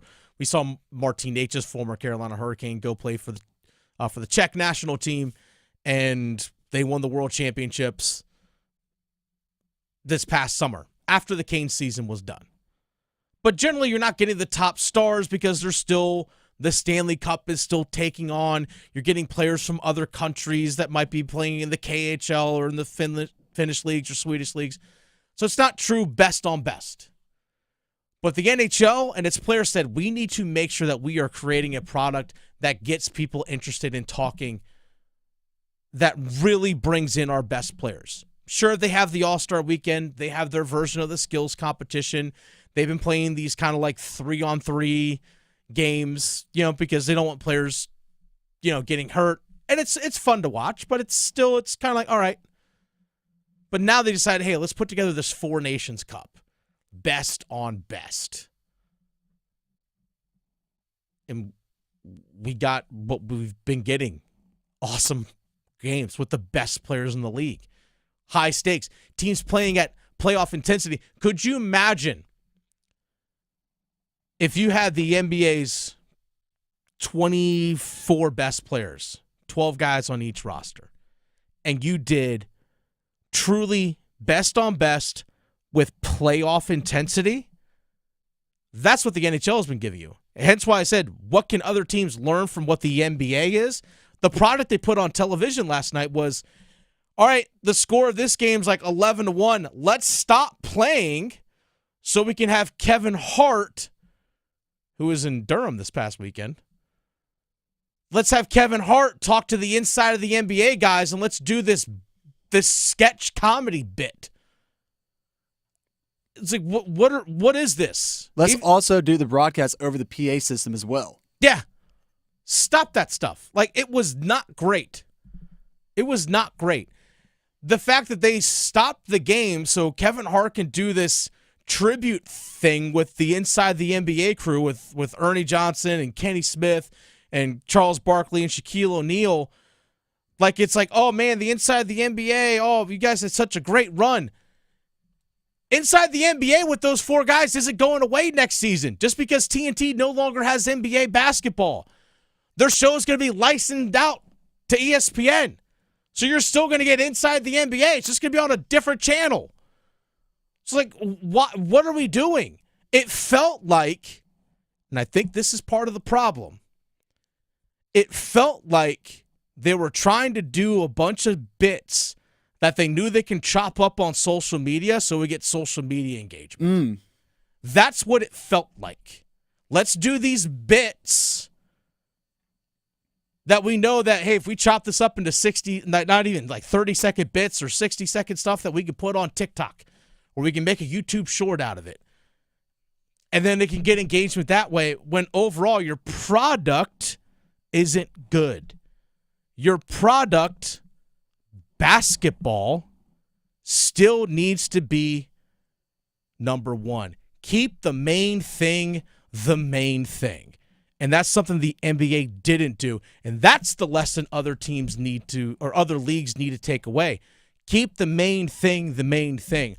I understand that these exhibition games, players don't want to get hurt because they might be in a contract year. They don't want to jeopardize their future and their earning potential because their window is super limited. I understand it. And I understand that owners and general managers in the front office also do not want to have their best players get hurt in exhibition games. I get that. I get it. But the problem with the NBA is so much of the conversation about the NBA revolves around stuff not actually involving the game itself, I feel like. This is a trend that we're starting to see. Graham, I know you're a wrestling fan. Yep. By the way, Monday Night Raw is in Charlotte tonight. I'm also a big wrestling fan, and I've gone to WWE shows live, whether it be Raw or SmackDown. And I feel like even sometimes when it comes to the actual wrestling matches that we see when you're in person, it feels like some of the spots that they set up are, oh, here's like this big thing that happens that kind of gets the crowd to pop for a moment. I was like, that's the thing we're going to see on social media later. Yep. And sure enough, there's the Instagram reel later on that day. But the other 4 minutes between the next spot that goes on social media isn't that great or entertaining. And there's tons of dead spots. And I'm a big-time wrestling fan. I think NBA All-Star Weekend was the same thing. It was about the entertainment and everything else around it as opposed to the actual basketball. And I think NBA basketball as a whole, even in the regular season, needs to get back for the main thing to be the main thing. And this is a big problem the NBA has with stars with load management and all this kind of stuff. It detracts from your sport. It takes away. It does. I'll go back to Saturday night, USA, Canada. You had 3 fights in 9 seconds for exhibition game. In a game that has no bearing on the regular season. But in the NBA, you won't get a guy that will play for 2 weeks. You get guys whining and complaining about their status or whatever with the teams. They feel like they got slighted, and they whine and complain like a third grader until they get traded. One detracts from the other. That kind of stuff detracts you from people watching your product when your stars actually don't play. But you get a hockey game, guys are throwing their weight around like it's crazy. They're playing with playoff intensity. Heck, we even saw Jacob Slavin, who's getting tons of love, by the way. Tons of love. It's like, hey, Canes fans, we were like, hey, we've been saying this for years. But even saw Jacob Slavin getting in the face of Sidney Crosby on Saturday night. I'm like, wait a second. In a game in February. That's, I think, where the separation comes. It feels like the NBA has gotten away from keeping the main thing the main thing. That starts with the league itself and the players. The main thing has to be the main thing. And we have Draymond Green. We'll play this soundbite real fast. I know we got to get to break. Even thinks the current NBA is boring. It's not smart basketball no more. I saw a clip not too long ago where Kobe said, like, yo, it's accidental basketball. He couldn't have been more right. It was so refreshing to play against Bron because every possession is like a chess match. But you don't just get that on a regular basis. It's just who can run faster, who can hit more threes. It's no substance. And so I think it's very boring. Couldn't agree more. And I'm not the biggest Draymond Green fan. He says some pretty outlandish stuff, but you know what? I can't disagree with that. It's The Drive with Tim Donnelly on 99.9 The Fan. We have the starting five coming up. We have UNC, Duke, NC State, all celebrating wins this weekend. But we also need to celebrate a birthday. We have that in the starting five coming up.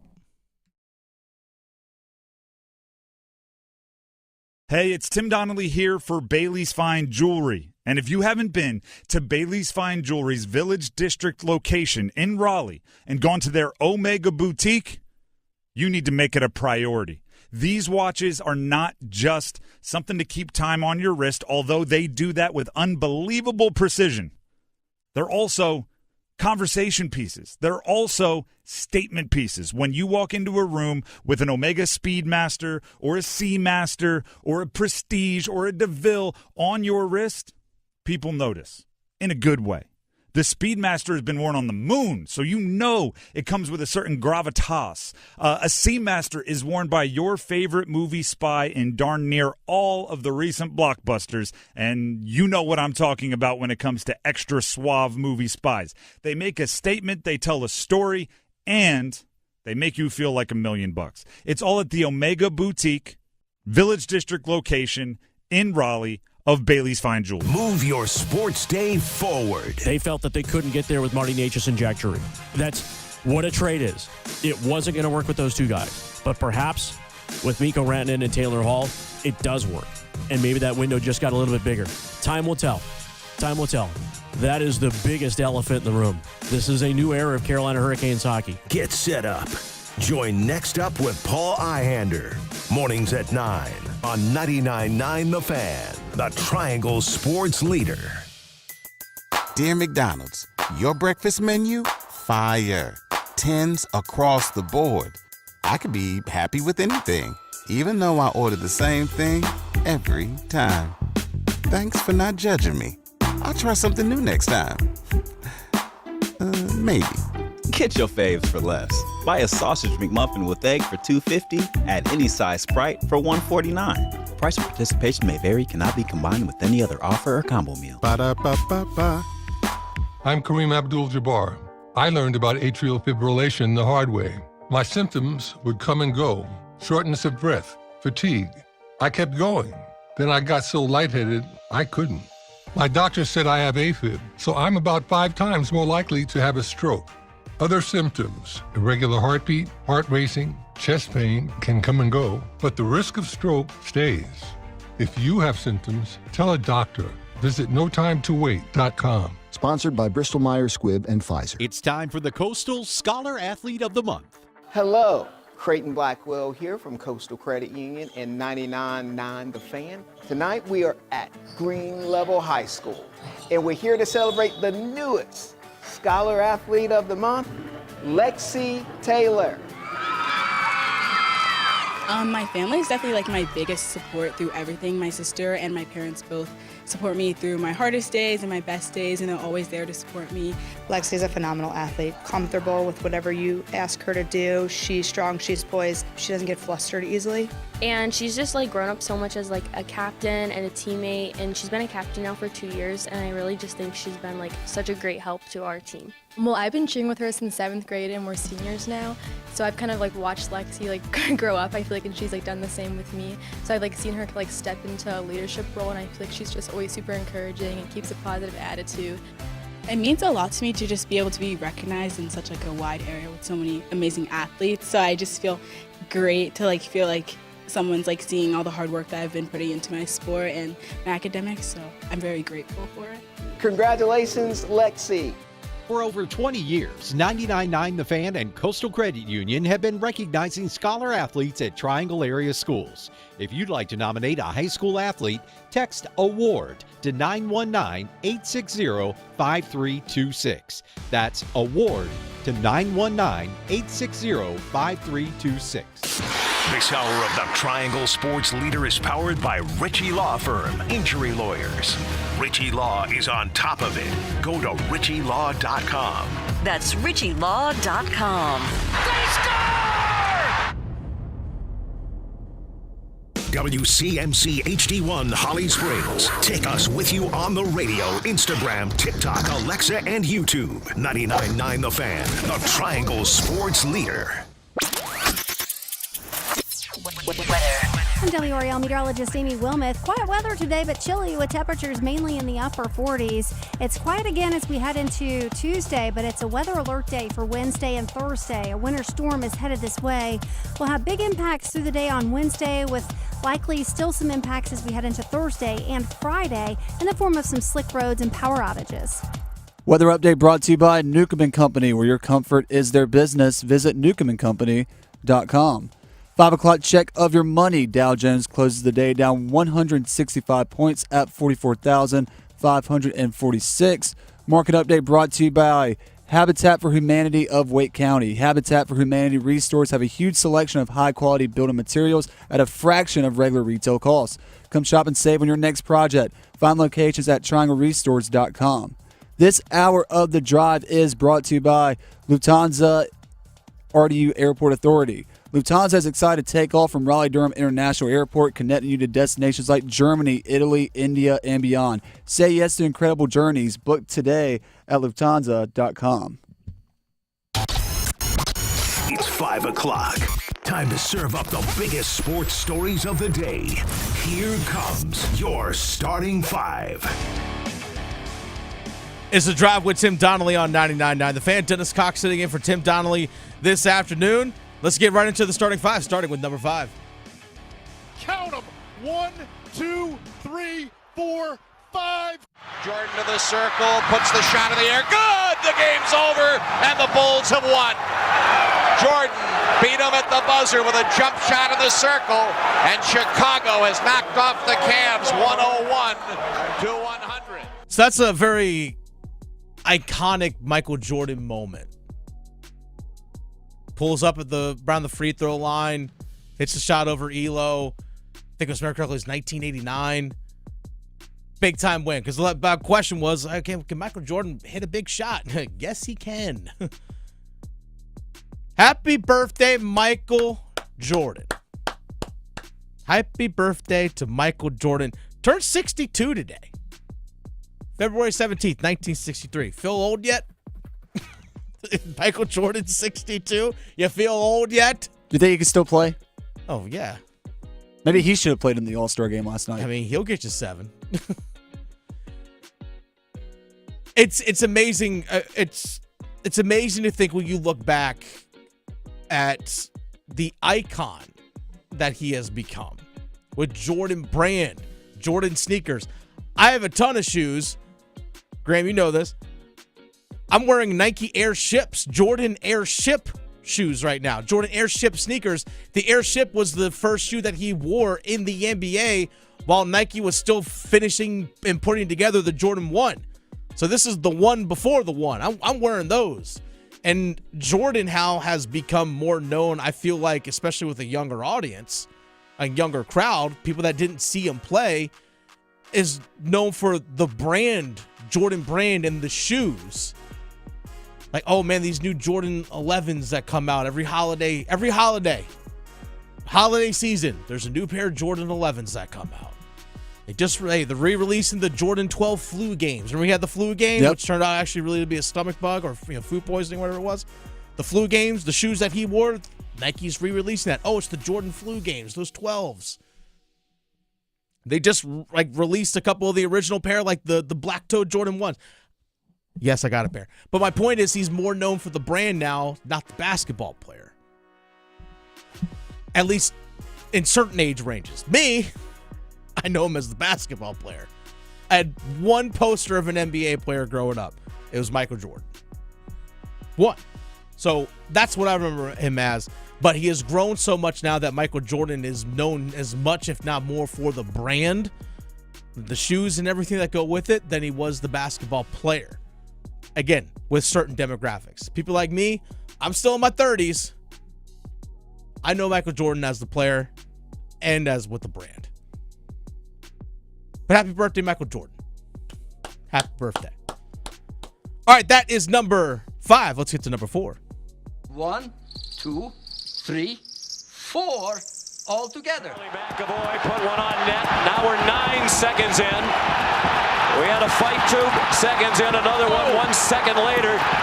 Now in the center of the action, it's Colton Parayko and JT Miller. 3 fights in 9 seconds. That game on Saturday night between U.S. and Canada was absolutely awesome. Electric. It was so fun. I was watching on the couch with my girlfriend, and 2 seconds in, Matthew Tkachuk's dropping the gloves, and she's like, wait, what happened? Why are they fighting? Like, nothing happened. I said, babe, they're just setting the tone. That's all it was. They're just setting the tone. And then another fight happened. She's like, what happened? I said, they're setting the tone. That's all they're doing. Like, it's just, they understand that, hey, you know what? These Tkachuk brothers, they're just going in there and hey guys, we're not backing down. We're bringing the fight to you. That was the purpose. And then JT Miller all of a sudden just starts throwing hands like you just played that highlight there. I'm like, what is happening here? 9 seconds in. Then the United States settles in. They give up the first goal, but they settle in. They win the game 3-1. Absolutely outstanding game. It's everything the NHL wanted. Yep. It's everything that the sport of hockey wanted. And guess what? Eyeballs were on the game. 4.4 million viewers on average during the course of that game. 5.2 is where it peaked on Saturday night. And guess what? Canada won earlier today, 5-3 against Finland. They're now in the championship. By the way, because when USA beat Canada in regulation, they booked themselves in the championship game on Thursday, even though United States plays against Sweden tonight at 8 o'clock. Result of that game, no consequence. It's USA-Canada Thursday night. 6 points for Team USA so far. They are running the table right now for the Four Nations Faceoff. It's all about Thursday now. Hat tip to the NHL for doing such a great job at the beginning of the season of advertising this. Like, This is what you're getting. This is what it's going to be like. It's up to you as a viewer if you want to tune in. The NBA, in return to the All-Star game last night, I had no idea they were doing this new format where it was like 4 teams playing at once. But it's the thing, like, even if you knew the format, you didn't know who was on Team Chuck or like Team Kenny. Like, who are on these teams? It was one jumbled mess. It really was. The way the NHL did it, the way they broke it down was, hey, we're going to announce 6 names for each roster for each of the 4 countries at like the beginning of the year. That's what we heard actually Sebastian Aho for Team Finland, who had an assist in their game in their loss against Canada earlier today. We heard about that going in. It's like, oh, we know that Aho is going to be part of the mix. We knew that months ago. You know who's getting a ton of praise for Team USA? Jacob Slavin. Like all the national writers, all the national people are saying, hey, you know, had a great game on Saturday night against Canada, locked it down defensively. You know who was on the ice for all 3 of United States goals and was not on the ice when Canada scored? Jacob Slavin. People were singing his praises like, man, this guy actually probably is the best defensive defenseman in the entire NHL. We're like, yeah. No bleep. Canes fans been saying that for years. We've gotten spoiled. Like, yeah, exactly. But the world is starting to know what we've already known as Canes fans. Seth Jarvis actually played really good in the first couple of games. Didn't play in this game for Canada. I hope that he plays in the championship game for Canada on Thursday. Me too. It's going to be awesome. It's just the Four Nations has been everything and so much more that the NHL wanted it to be. It has been fantastic. Truly the best players in the game. I mean, Connor McDavid, who scored today for Canada, go figure, was playing as their second-line center. Like, the best player in the world. And got an assist from Sidney Crosby on one of the goals, correct? Or am I thinking of the Braden Point goal? I was thinking of the Braden Point goal. Either way, it's just to say that out loud. It's just mind-blowing.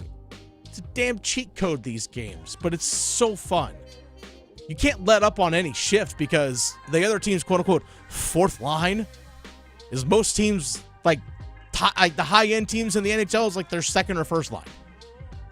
It's mind-boggling. All right. That's number 4. Let's get to number 3. Beetle between the legs now. Feeds it in the lane. That's stolen again by Taylor. On the break, 2-on-2. Bounce left side. Hill. He fills the lane and scores. 10-2 Pack lead. 4 minutes in. NC State, by the way, this is a Victory Monday. Victory Monday. William Byron won the Daytona 500. He's a North Carolina guy. United States beats Canada this past Saturday. Victory Monday. NC State gets a win by 8 points over Boston College. And it was all about the defense for NC State. Kevin Keats, head coach on the Wolfpack Sports Network. Post-game talking with Matt Chazanow. The team got back to playing better defense following their loss earlier in the week against Louisville. We got back to who we were defensively, a defensively hard-hat team, only giving up 29 points. We, forced 16 turnovers. I think this was the most steals that we've had in the ACC game. And so I think we set the tone really early with who we are. We struggle at times to score, and so our defense has to keep us in games, and I thought we were very good today. In that 70-62 win for NC State, like you heard Kevin Keats say right there, the amount of steals that they had, 12 steals defensively, along with 3 blocks. Total turnovers by Boston College, 16. NC State only turned the ball over 5 times. NC State didn't shoot the ball particularly well. They shot below 40%. 39% to be exact. From 3, they shot 21.7%. They didn't shoot well. They just didn't turn the ball over as much. They just simply had more field goal opportunities. They took 61 shots, NC State did as a team. Boston College, only 48 field goal attempts. And the amount of free throws were actually relatively even. Boston College took 27 free throws, NC State 25. You also saw Ben Middlebrook stay out of foul trouble. Yep. Brandon Huntley-Hatfield, you saw not an emergence game, but kind of the production that you've been wanting to see all season long as a State fan. As the 2 big guys for the Wolfpack, 32 points in the paint for NC State. That helps. That goes a long way when you don't have to just settle for 3-point shooting the entire game, and you can actually get it down low and beat guys up against the boards. And NC State only had 2 players in double figures. Brandon Huntley-Hatfield that you mentioned had 11 points off the bench and only 12 minutes, by the way. 11 points in 12 minutes. But it was Jaden Taylor who had 19 points. That's it for double-digit scoring. So, I mean, it still wasn't great offensive production. And Boston College is dead last in the ACC now. It was a good win for NC State in terms of maybe getting themselves back into the conversation of can they make the ACC tournament, possibly playing Tuesday of the ACC tournament down in Charlotte. But again, not a great offensive performance still by NC State, but their defense was right back to where they had needed it. That had kept them in games. Right. Let's be honest, even during their 9-game losing streak, they were losing close games, and their defense was keeping it in. They couldn't score, but their defense did well enough for them to get a win. Sure, it felt nice for them to snap that losing streak. That is for darn sure. All right, that's number 3. Let's get to number 2. Just the 2 of us. Cooper, up top Proctor. How about a 3? Bang! And just like that, it's a 22-point lead. 61-39 with 16:30 to go, and Proctor's got 20. Proctor was outstanding. He had 23 points in that game. 23 points in that game. Duke wins on Saturday 106-70 against Stanford. If you look at the production of Tyrese Proctor over the last 5 games for Duke, look at the last 5 games Tyrese Proctor. He has averaged 19.4 points per game. Been double digits in every game, 16 plus in the last 5 games, but averaging 19.4 points per game over the last 5. During that stretch, he is shooting 53.8% from the floor, and he's attempting 13 shots per game. He's shooting 48.6% from 3 on 7.4 3-point attempts per game during that stretch, playing 31 minutes a night. He's been absolutely outstanding, has Tyrese Proctor. The big question for Duke going back to about a week ago when they lost to Clemson, the response. How do you respond? They coasted to a 21-point win against Cal the other day. This was a dominant offensive performance. And guess what? Tyrese Proctor was the only player of 106 points scored by Duke. Tyrese Proctor was the only player that scored more than 20 points in the game. The only one that scored more than 20 points in the game. They still put up 106. He's been absolutely outstanding as Tyrese Proctor over the last 5 games. He's been their number 2 guy. He really has been their number 2 guy behind Cooper Flagg. And the thing that impressed head coach Jon Scheyer, he talked about this on the Blue Devil Sports Network postgame with John Roth, about even despite the lead being as large as it was, he still liked the effort and intensity that his team showed across the entire game. I think that's Duke basketball, and we emphasize that. I think we learned from the Clemson game last week, and our guys, they've just responded the whole way. I'm just really proud of them. Every coach loves that, right? Every coach loves that. Someone who used to coach, like, hey, you know what? We're winning by a big margin. We're still diving for loose balls. We're making the hustle plays. Going up for blocks. But that's the kind of intensity that you do have to play with. And this is what every coach is going to say. Doesn't matter what the score is, you still have to play with that same level of intensity and effort. You just have to do it. And Duke showed that. A couple of question marks, I'm going to say question marks, but a couple of things that Duke needs to hopefully figure out over the next few weeks is, can they find consistency with the big man, Kama Malawash? Kama Malawash had an outstanding game. Had 17 points for Duke on Saturday. He was great. Just catching lobs. Graham, you pointed out earlier in the show, started the game off with a big-time dunk.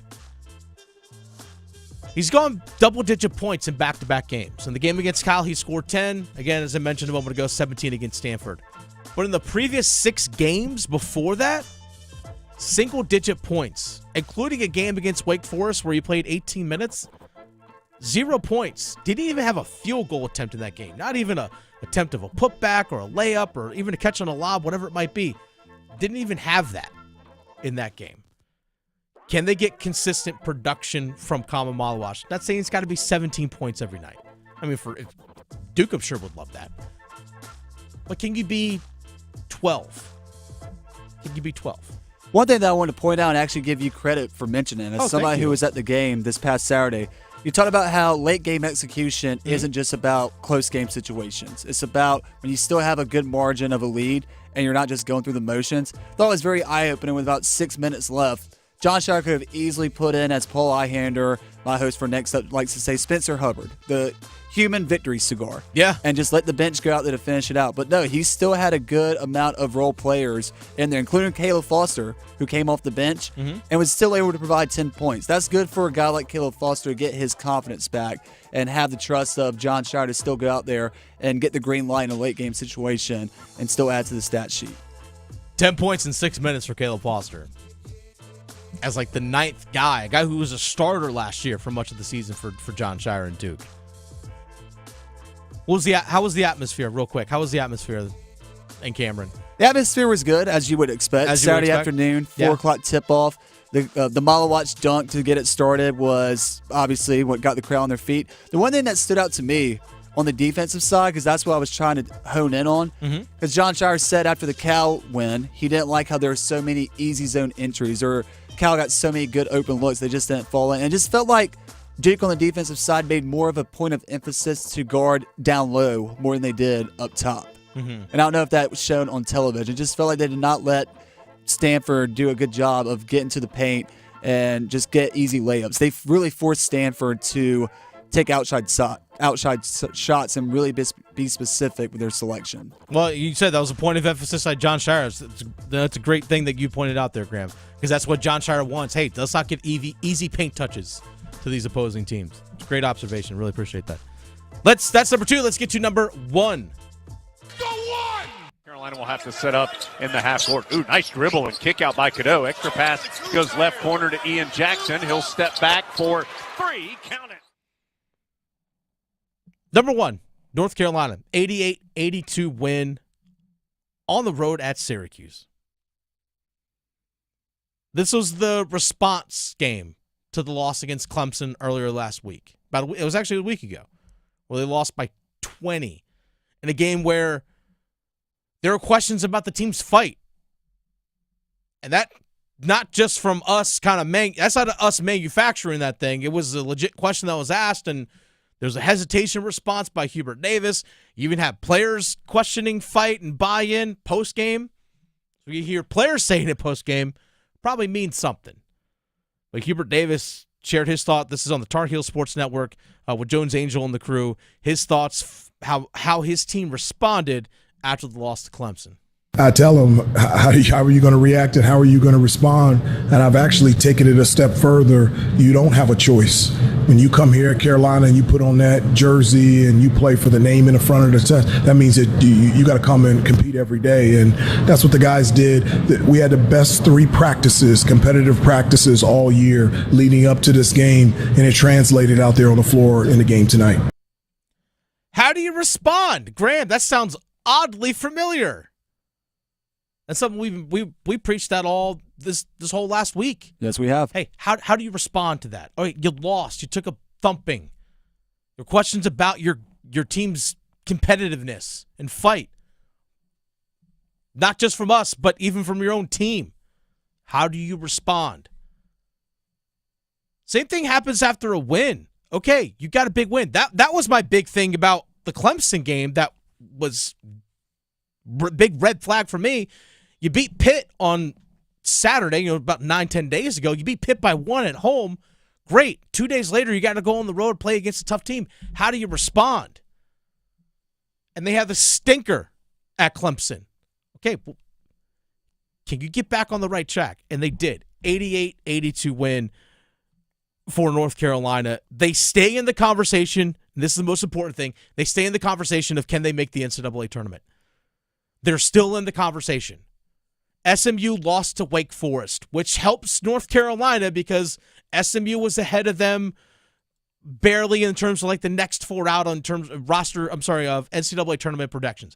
SMU is right there on the bubble with UNC and Wake Forest. Wake Forest beating SMU helps North Carolina because that's one team that gets out of the way. But North Carolina has to win. Has to win every game up until they play Duke. They have to win every single game up until they play Duke. If they slip up one more time, I think it's done. Including Wednesday night as they host NC State in Chapel Hill. Granted, we'll see what the weather does. But one thing that I just wanted to say, Dennis, and I don't know if you caught up on it. If you're a UNC basketball fan, it's got to be so refreshing listening to that soundbite of Hubert Davis just then. Talk with that sort of passion. Say that's the best practice that we've had leading up to this game against Syracuse. And at this point, you just don't have a choice when it comes to how you respond. It's all about the name on your jersey rather than, like we heard last week after the loss to Clemson, the long pauses and really thinking about his answer. It has to be so refreshing if you're a North Carolina basketball fan to hear him speak with that demeanor and that fire and that passion following the win against Syracuse this past Saturday. We haven't heard it in a while. It feels like. Great point. We have not heard that in a while. And I hope he's going in there telling his team, hey, look, we got to keep that intensity going. Like the practice that you had this week and the intensity that you played on Saturday. He talked about how they won in the trenches of rebounding and everything. That intensity, that's your floor now. Jalen Withers, Popeyes, as I'm now calling him. I need more of that out of you on every single night. I just can't have you settle to be a standalone three-point shooter. I need you down low getting rebounds for us, doing the dirty work.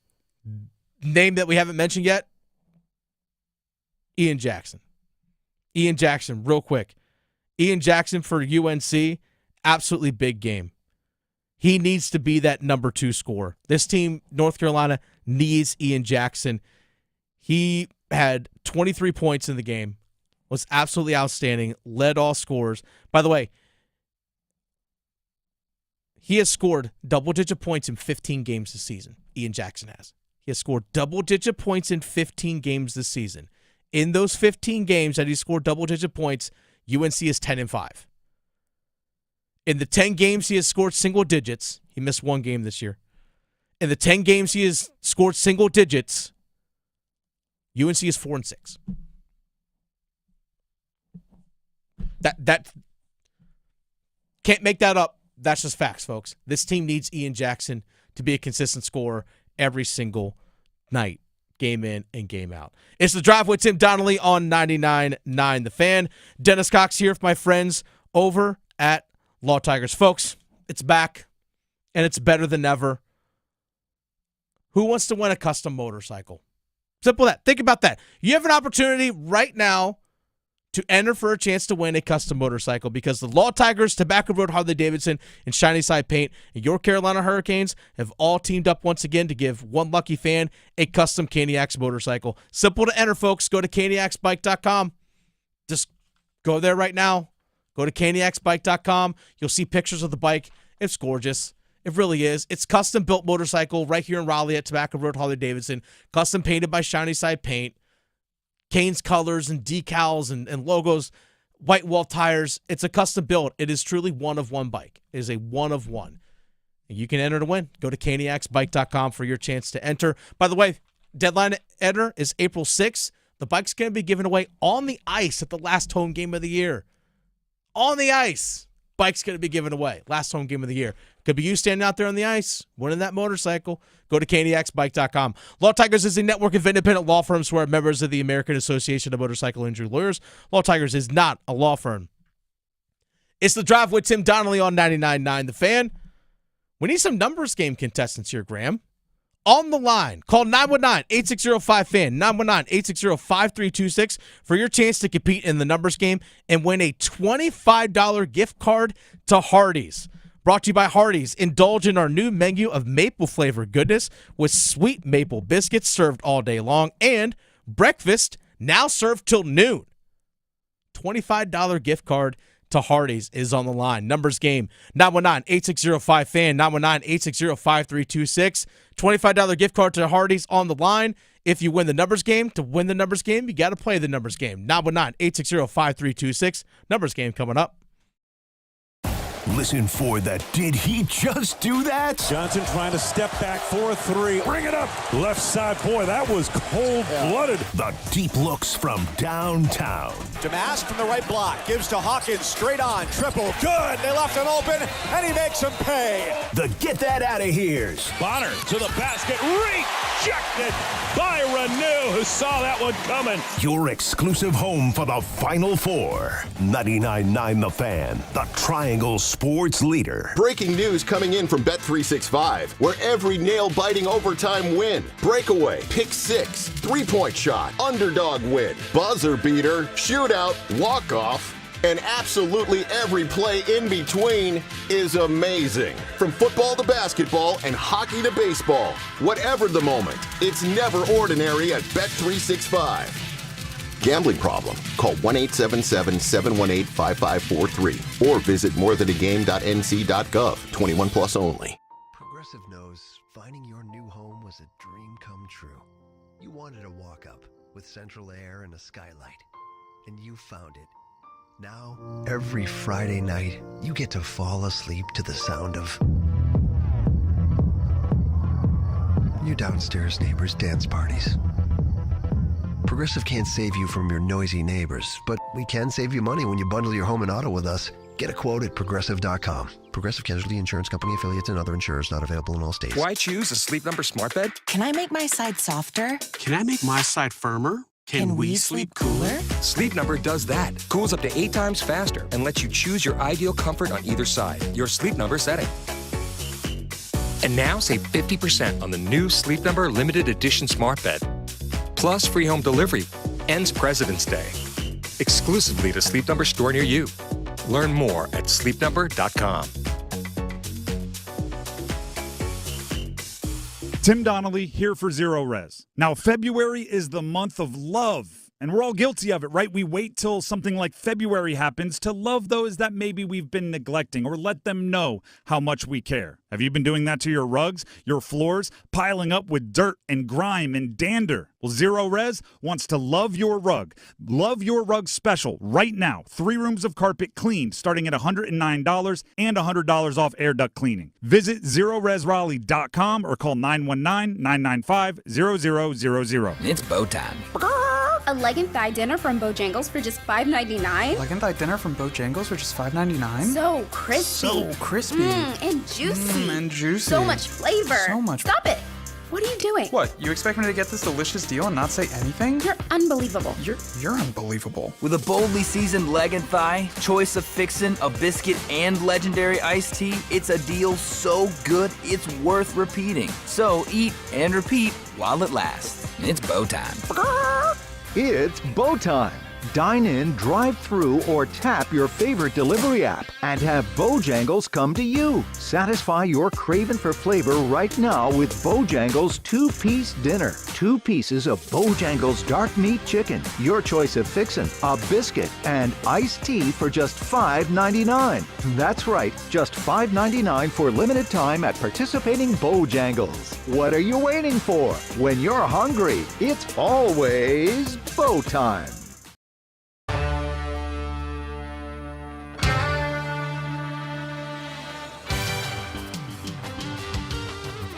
It's The Drive with Tim Donnelly on 99.9 The Fan. Dennis Cox sitting in for Tim Donnelly this afternoon. Graham Hill producing the show. It's time for the numbers game. Brought to you by Hardee's.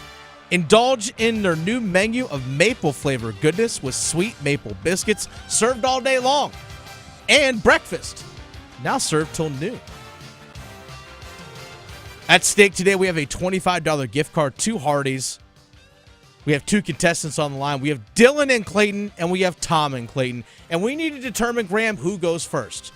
So I'm going to ask a question. I'm going to get answers from both Dylan and Tom, and Graham will choose his favorite answer, and that contestant will go first. We'll start with Dylan and Clayton. Dylan, what was your favorite moment from this weekend? But it has to be sports-related.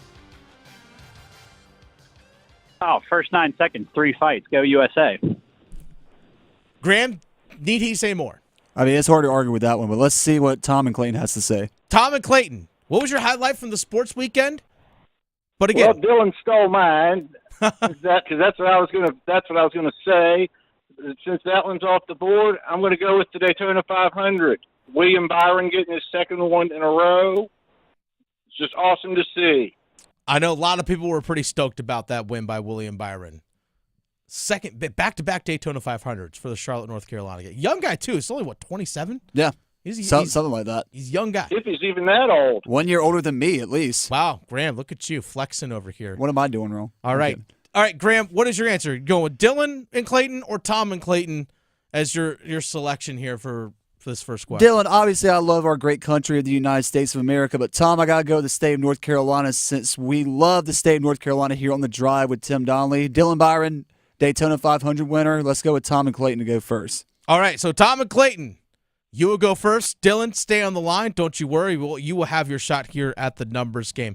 All right, Tom and Clayton, we have 4 categories to choose from here on the numbers game. I'll give them out to you. You select which category you want to choose from for the numbers game. We have top Carolina Panthers, top Panthers of the 2010s. So these are all guys who played with the team in the 2010s. We also have top Panthers from the 2000s. So played during the early decade of this century, Carolina Panthers players. We also have NBA, not my real name. So guys that go by a different name than what is their actual legal name. And we have NHL Hurricanes only. What say you? I want to take Carolina Panthers of the 2010s. All right, Panthers, top Panthers of the 2010s. So here's what we're going to do, Tom. I'm going to give you the name of the player, and I'm still going to say the team name to keep things fair. I'm still going to give you the name of the team. I'm going to say both to keep things fair. And then you have to give me the jersey number. 30 seconds on the clock. You're trying to get all 5 in 30 seconds if you can, but get as many as you can. You do get 1 pass. Tom, do you have any questions? No. Okay. Your time will start when you hear the horn. Okay. Christian McCaffrey, Carolina Panthers. 22. Correct. Cam Newton, Carolina Panthers. 1. Correct. Josh Norman, Carolina Panthers. 24. Correct. Luke Kuechly, Carolina Panthers. 59. Correct. Jonathan Stewart, Carolina Panthers. 28. Correct. Let's go. Graham, what's the time on that one? 17 seconds. 17 seconds for Tom and Clayton. Let's go. Lightning fast. Lightning fast. Nice. As fast as Byron. Yeah, exactly. As fast as William Byron at the Daytona 500. All right. Stay on the line, Tom. Let's bring on Dylan. Dylan, are you there, sir? Yes, sir. All right, Dylan, you have 3 categories to choose from. You can go top Panthers of the 2000s. You can go NBA Not My Real Name, and NHL Hurricanes only. Let's go NHL Hurricanes only. Okay, NHL Hurricanes only, same thing. I'm going to give you the name of the player and the team, even though we know what the team is. You have to get all 5 in under 17 seconds. You have to beat Tom's time. Whew. And you do get 1 pass, but you have to beat Tom's time. Okay, Dylan, tough task. It's been done before, by the way. It's been done before. Dylan, are you ready? Let's do it. Time starts when you hear the horn. Eric Robinson, Carolina Hurricanes. 2. Incorrect. Sean Walker, Carolina Hurricanes. 8. Incorrect. Eric Robinson, Carolina Hurricanes. 12. Incorrect. Sean Walker, Carolina Hurricanes. 77. Incorrect. Eric Robinson, Carolina Hurricanes. 50. Correct. Sean Walker, Carolina Hurricanes. 28.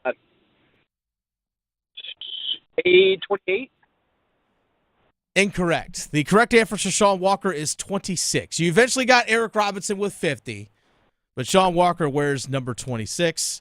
By the way, speaking of Sean Walker, he's going to join us on the show tomorrow. At least you got one. At least you got one there, Dylan. Thanks, guys. I mean, I appreciate the effort. No, in all seriousness, sometimes hockey can be a very difficult one to choose from, but maybe we'll get 3 fights in 9 seconds on Thursday, Dylan. That was absolutely outstanding. But Tom and Clayton in 17 seconds. Let's go.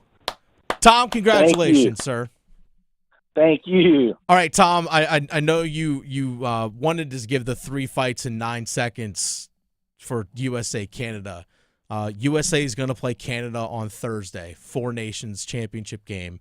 It's a rematch from this past Saturday. Go ahead and give me an early score prediction. Hit me. Honestly, I'm going to pick Canada 4-2. Wow. I think they're going to get their revenge on us, unfortunately. Tom, I let you go first. You can't give an answer like that. Wow. Hey, you asked for an honest assessment, and that's what I'm giving you. Hey, fair enough. I respect honesty. I respect the honesty, Tom. I didn't say that's what I want to see happen. Hey, that's a good point. That's a good point. Now, he said what he wanted to see, what he thinks can happen. Think it with your head, not with your heart. I also respect that. He's as well. reverse jinxing. I know what Tom's doing. Hey, smart strategy, Tom. You know what? I hope so. Tom, again, Tom and Clayton, congratulations. 17 seconds, getting all 5. Absolutely outstanding. Stay on the line. Graham's going to get some information from you, and make sure you get that $25 Hardee's gift card to you. Congratulations. Thank you. Again, the Numbers Game brought to you by Hardee's. Indulge in their new menu of maple flavor goodness with sweet maple biscuits served all day long, and breakfast now served till noon. And it's a $25 gift card to Hardee's. Congratulations to Tom and Clayton getting that perfect 5 for 5. By the way, Numbers Game, we've had a lot of 5 for 5s over the last about 3 weeks or so.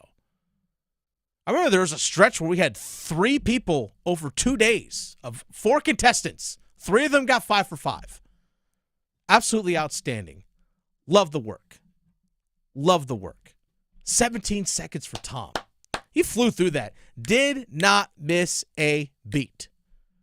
Did not miss a beat. Congratulations to Tom and Clayton. It says The Drive with Tim Donnelly on 99.9 The Fan.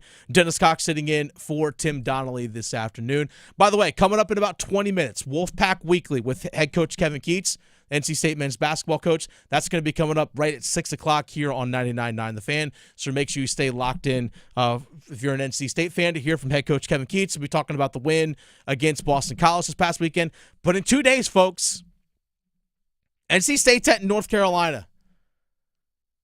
State at UNC. I don't care what the records are. I really don't. I love seeing these two teams play. I love State and Duke playing each other. I love Duke, Carolina playing each other. State and UNC. I love seeing these games. So if you want to hear a little bit of a preview to get you ready for Wednesday, make sure you tune in to Wolfpack Weekly coming up at 6 o'clock tonight here on 99.9 The Fan. It's The Drive with Tim Donnelly on 99.9 The Fan. Going to take a quick break. On the other side, speaking of North Carolina, what's at stake for them moving forward? And what did we learn about them? And what are some things that they did on Saturday that they could possibly carry in to Wednesday? We'll have that conversation next here on The Drive. Tim Donnelly here for Miller Lending. Now, as you know, I'm out as my wife has our second child, and we could not be more excited. However, if there's one thing having a kid will teach you, it's that timing is everything. I mean, look at me. I'm out on paternity leave right in the middle of college basketball, hockey season, and football season's wrapping up. Timing, it's not ideal, but you can't choose your timing. Same thing is true when it comes to your mortgage. You don't always get to choose. We'd all love to wait until rates are at their all-time low to lock in our mortgage. However, it's not always possible. You need to move, upsize, downsize. Your family has something going on, a new job. And if that's the case, call Miller Lending. They can hook you up with a no-closing cost loan that gives you the flexibility to make the best out of whatever the rates are at the moment and whatever change they have in the future. So go ahead and give them a call at 919-447-3377 or visit them online at millerlending.com. Miller Lending is an equal housing lender, NMLS number 2502146. A new game has landed in North Carolina. Officials are calling this new species of game Cash Pop. So easy to play, it's out of this world. Reports confirm you just pick and match one number to win up to $2,500. With 5 drawings every day, cash landings have been cited across the state. So be on the lookout for Cash Pop from the North Carolina Education Lottery. The wins are out there. Must be 18 to play. See Cash Pop prize and odds chart at nclottery.com for details. Problem gambling helpline 877-718-5543. You know what's fun about Ram Truck Month at John Heister Chrysler Dodge Jeep Ram in Lillington? Nothing if it's not you behind the wheel of a brand new 2025 Ram 1500. With savings as much as $15,000 off a new 2025 Ram 1500, you can have all the fun driving this powerful, rugged truck built for work, play, and everything in between. So get off your keister and get to Heister today. Hurry to Ram Truck Month at John Heister Chrysler Dodge Jeep Ram in Lillington. Something amazing is happening at work. Innovative tools are helping people do better work. That's because CDW configuration specialists are multiplying productivity with Microsoft Windows 11 Pro Surface devices.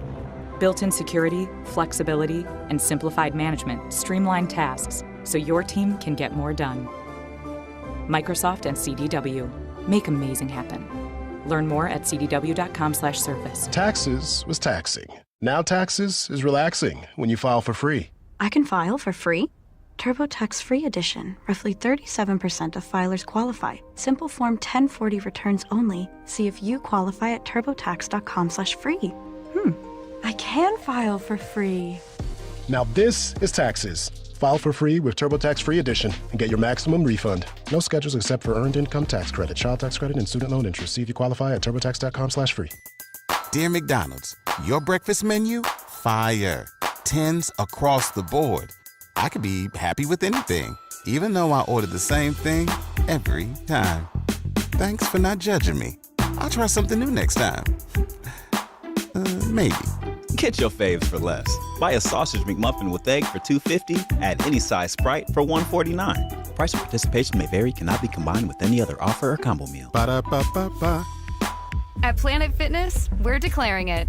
This is the year of getting stronger. And future stronger you can get started now by saving $28 or more when you join today. You in? We have all the best-in-class equipment you could ever need to keep stepping it up. And free fitness training to help you mix up your routine. Plus, most clubs are open 24 hours. So let's do this. Join Planet Fitness today and save $28 or more. Just $1 down, $15 a month, cancel anytime. Deal ends February 28th. See Home Club for details. Adam Gold in studio with my man Sammy Hanna, owner-operator of the Aluminum Company of North Carolina. I tell people this all the time. If I am doing a commercial for somebody, I am vouching for who they are and what they do. You guys do great work, but your customer service stands above all the great work that you do. Adam, I truly appreciate that testimonial. And yeah, we try to take pride in our customer service and meet and exceed our homeowners' expectations on all their home improvement needs. Obviously, there's many companies out there that do what we do. If you Google home improvements, Raleigh, you're going to get many, many companies. But you're not going to find too many companies out there that have a 4.9 rating and over 800 Google reviews and over 7,000 Guild quality reviews. It takes a lot of work on our part to make sure we meet and exceed all your expectations on customer service. And we're going to continue to do so because that's why we've been in business since 1961. I have used the Aluminum Company. I have not heard anyone that had anything but incredible things to say about all of you, and that is amazing. That's a testimony to how you guys do it. Aluminum Company of North Carolina, aluminumcompany.com. This hour of the drive is brought to you by RDU Airport Authority. Lufthansa is excited to take off from Raleigh-Durham International Airport, connecting you to destinations like Germany, Italy, India, and beyond. Say yes to incredible journeys.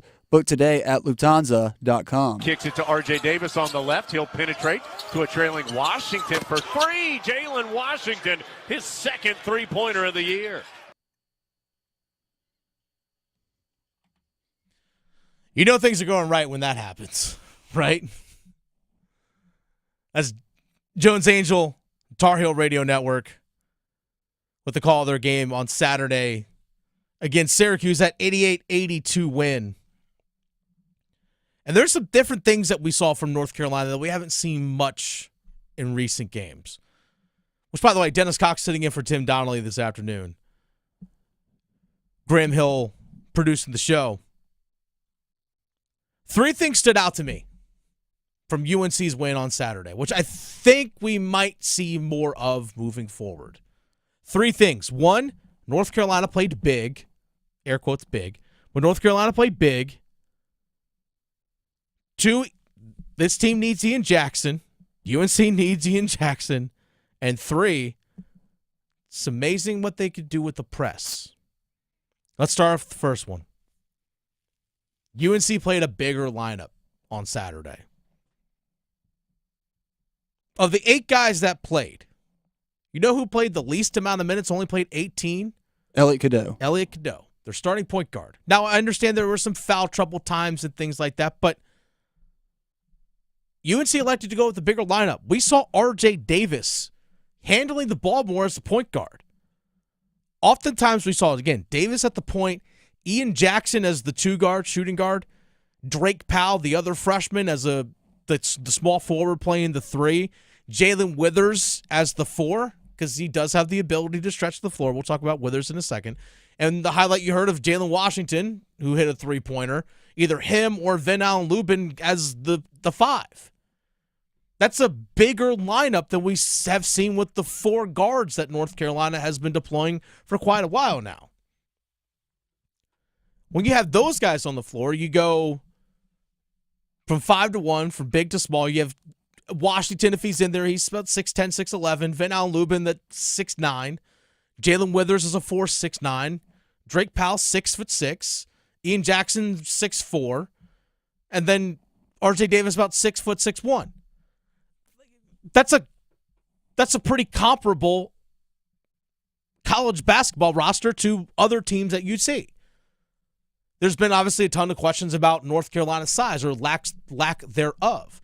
But that actually is basically their biggest lineup that they can go with. But that also means you are taking Seth Trimble off the floor. You're taking Elliot Cadeau off the floor. We have seen tons oftentimes this season where they've gone, they being Hubert Davis and UNC, has deployed 4 guards with Seth Trimble, Elliot Cadeau out there with R.J. Davis and Ian Jackson, or maybe it's not Ian Jackson, it's Drake Powell, and then maybe a Van Allen Lubin or Withers or Washington down low. So 1 big guy in the middle, 4 out with smaller lineup, much smaller lineup. When they went that big lineup that I read to you just a couple moments ago, Ian Jackson as the 2 guard is your second smallest guy on the floor, second shortest guy on the floor. He's 6'4", where you deploy 4 guards, he's your second biggest guy on the floor.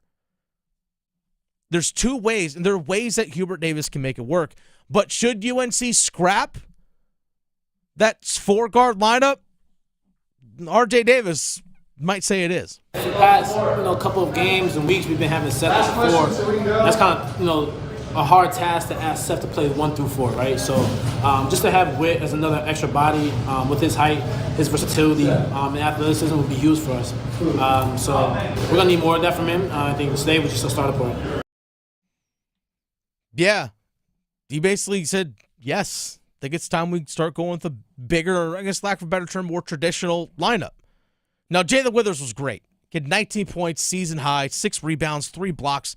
He was 3 of 4 from 3. He was outstanding. Popeye. Yes, Graham's calling him Popeye. So in shoot-around earlier in the day, took like either an elbow or the eye or got poked in the eye, and his right eye was kind of puffy. Yeah. And you can tell, like, even my girlfriend pointed out during the broadcast, like, hey, his right eye looks red. Did he get poked in the eye? I was like, maybe it happened on that play. I didn't quite see it. Come to find out, it actually happened during shoot-around. He initially was going to wear goggles during the game. I would have loved to have seen that. And then went away from it. I would have loved to have seen that. But Withers has seen his minutes cut down drastically simply by the fact that Hubert Davis has gone mostly with 4 guards.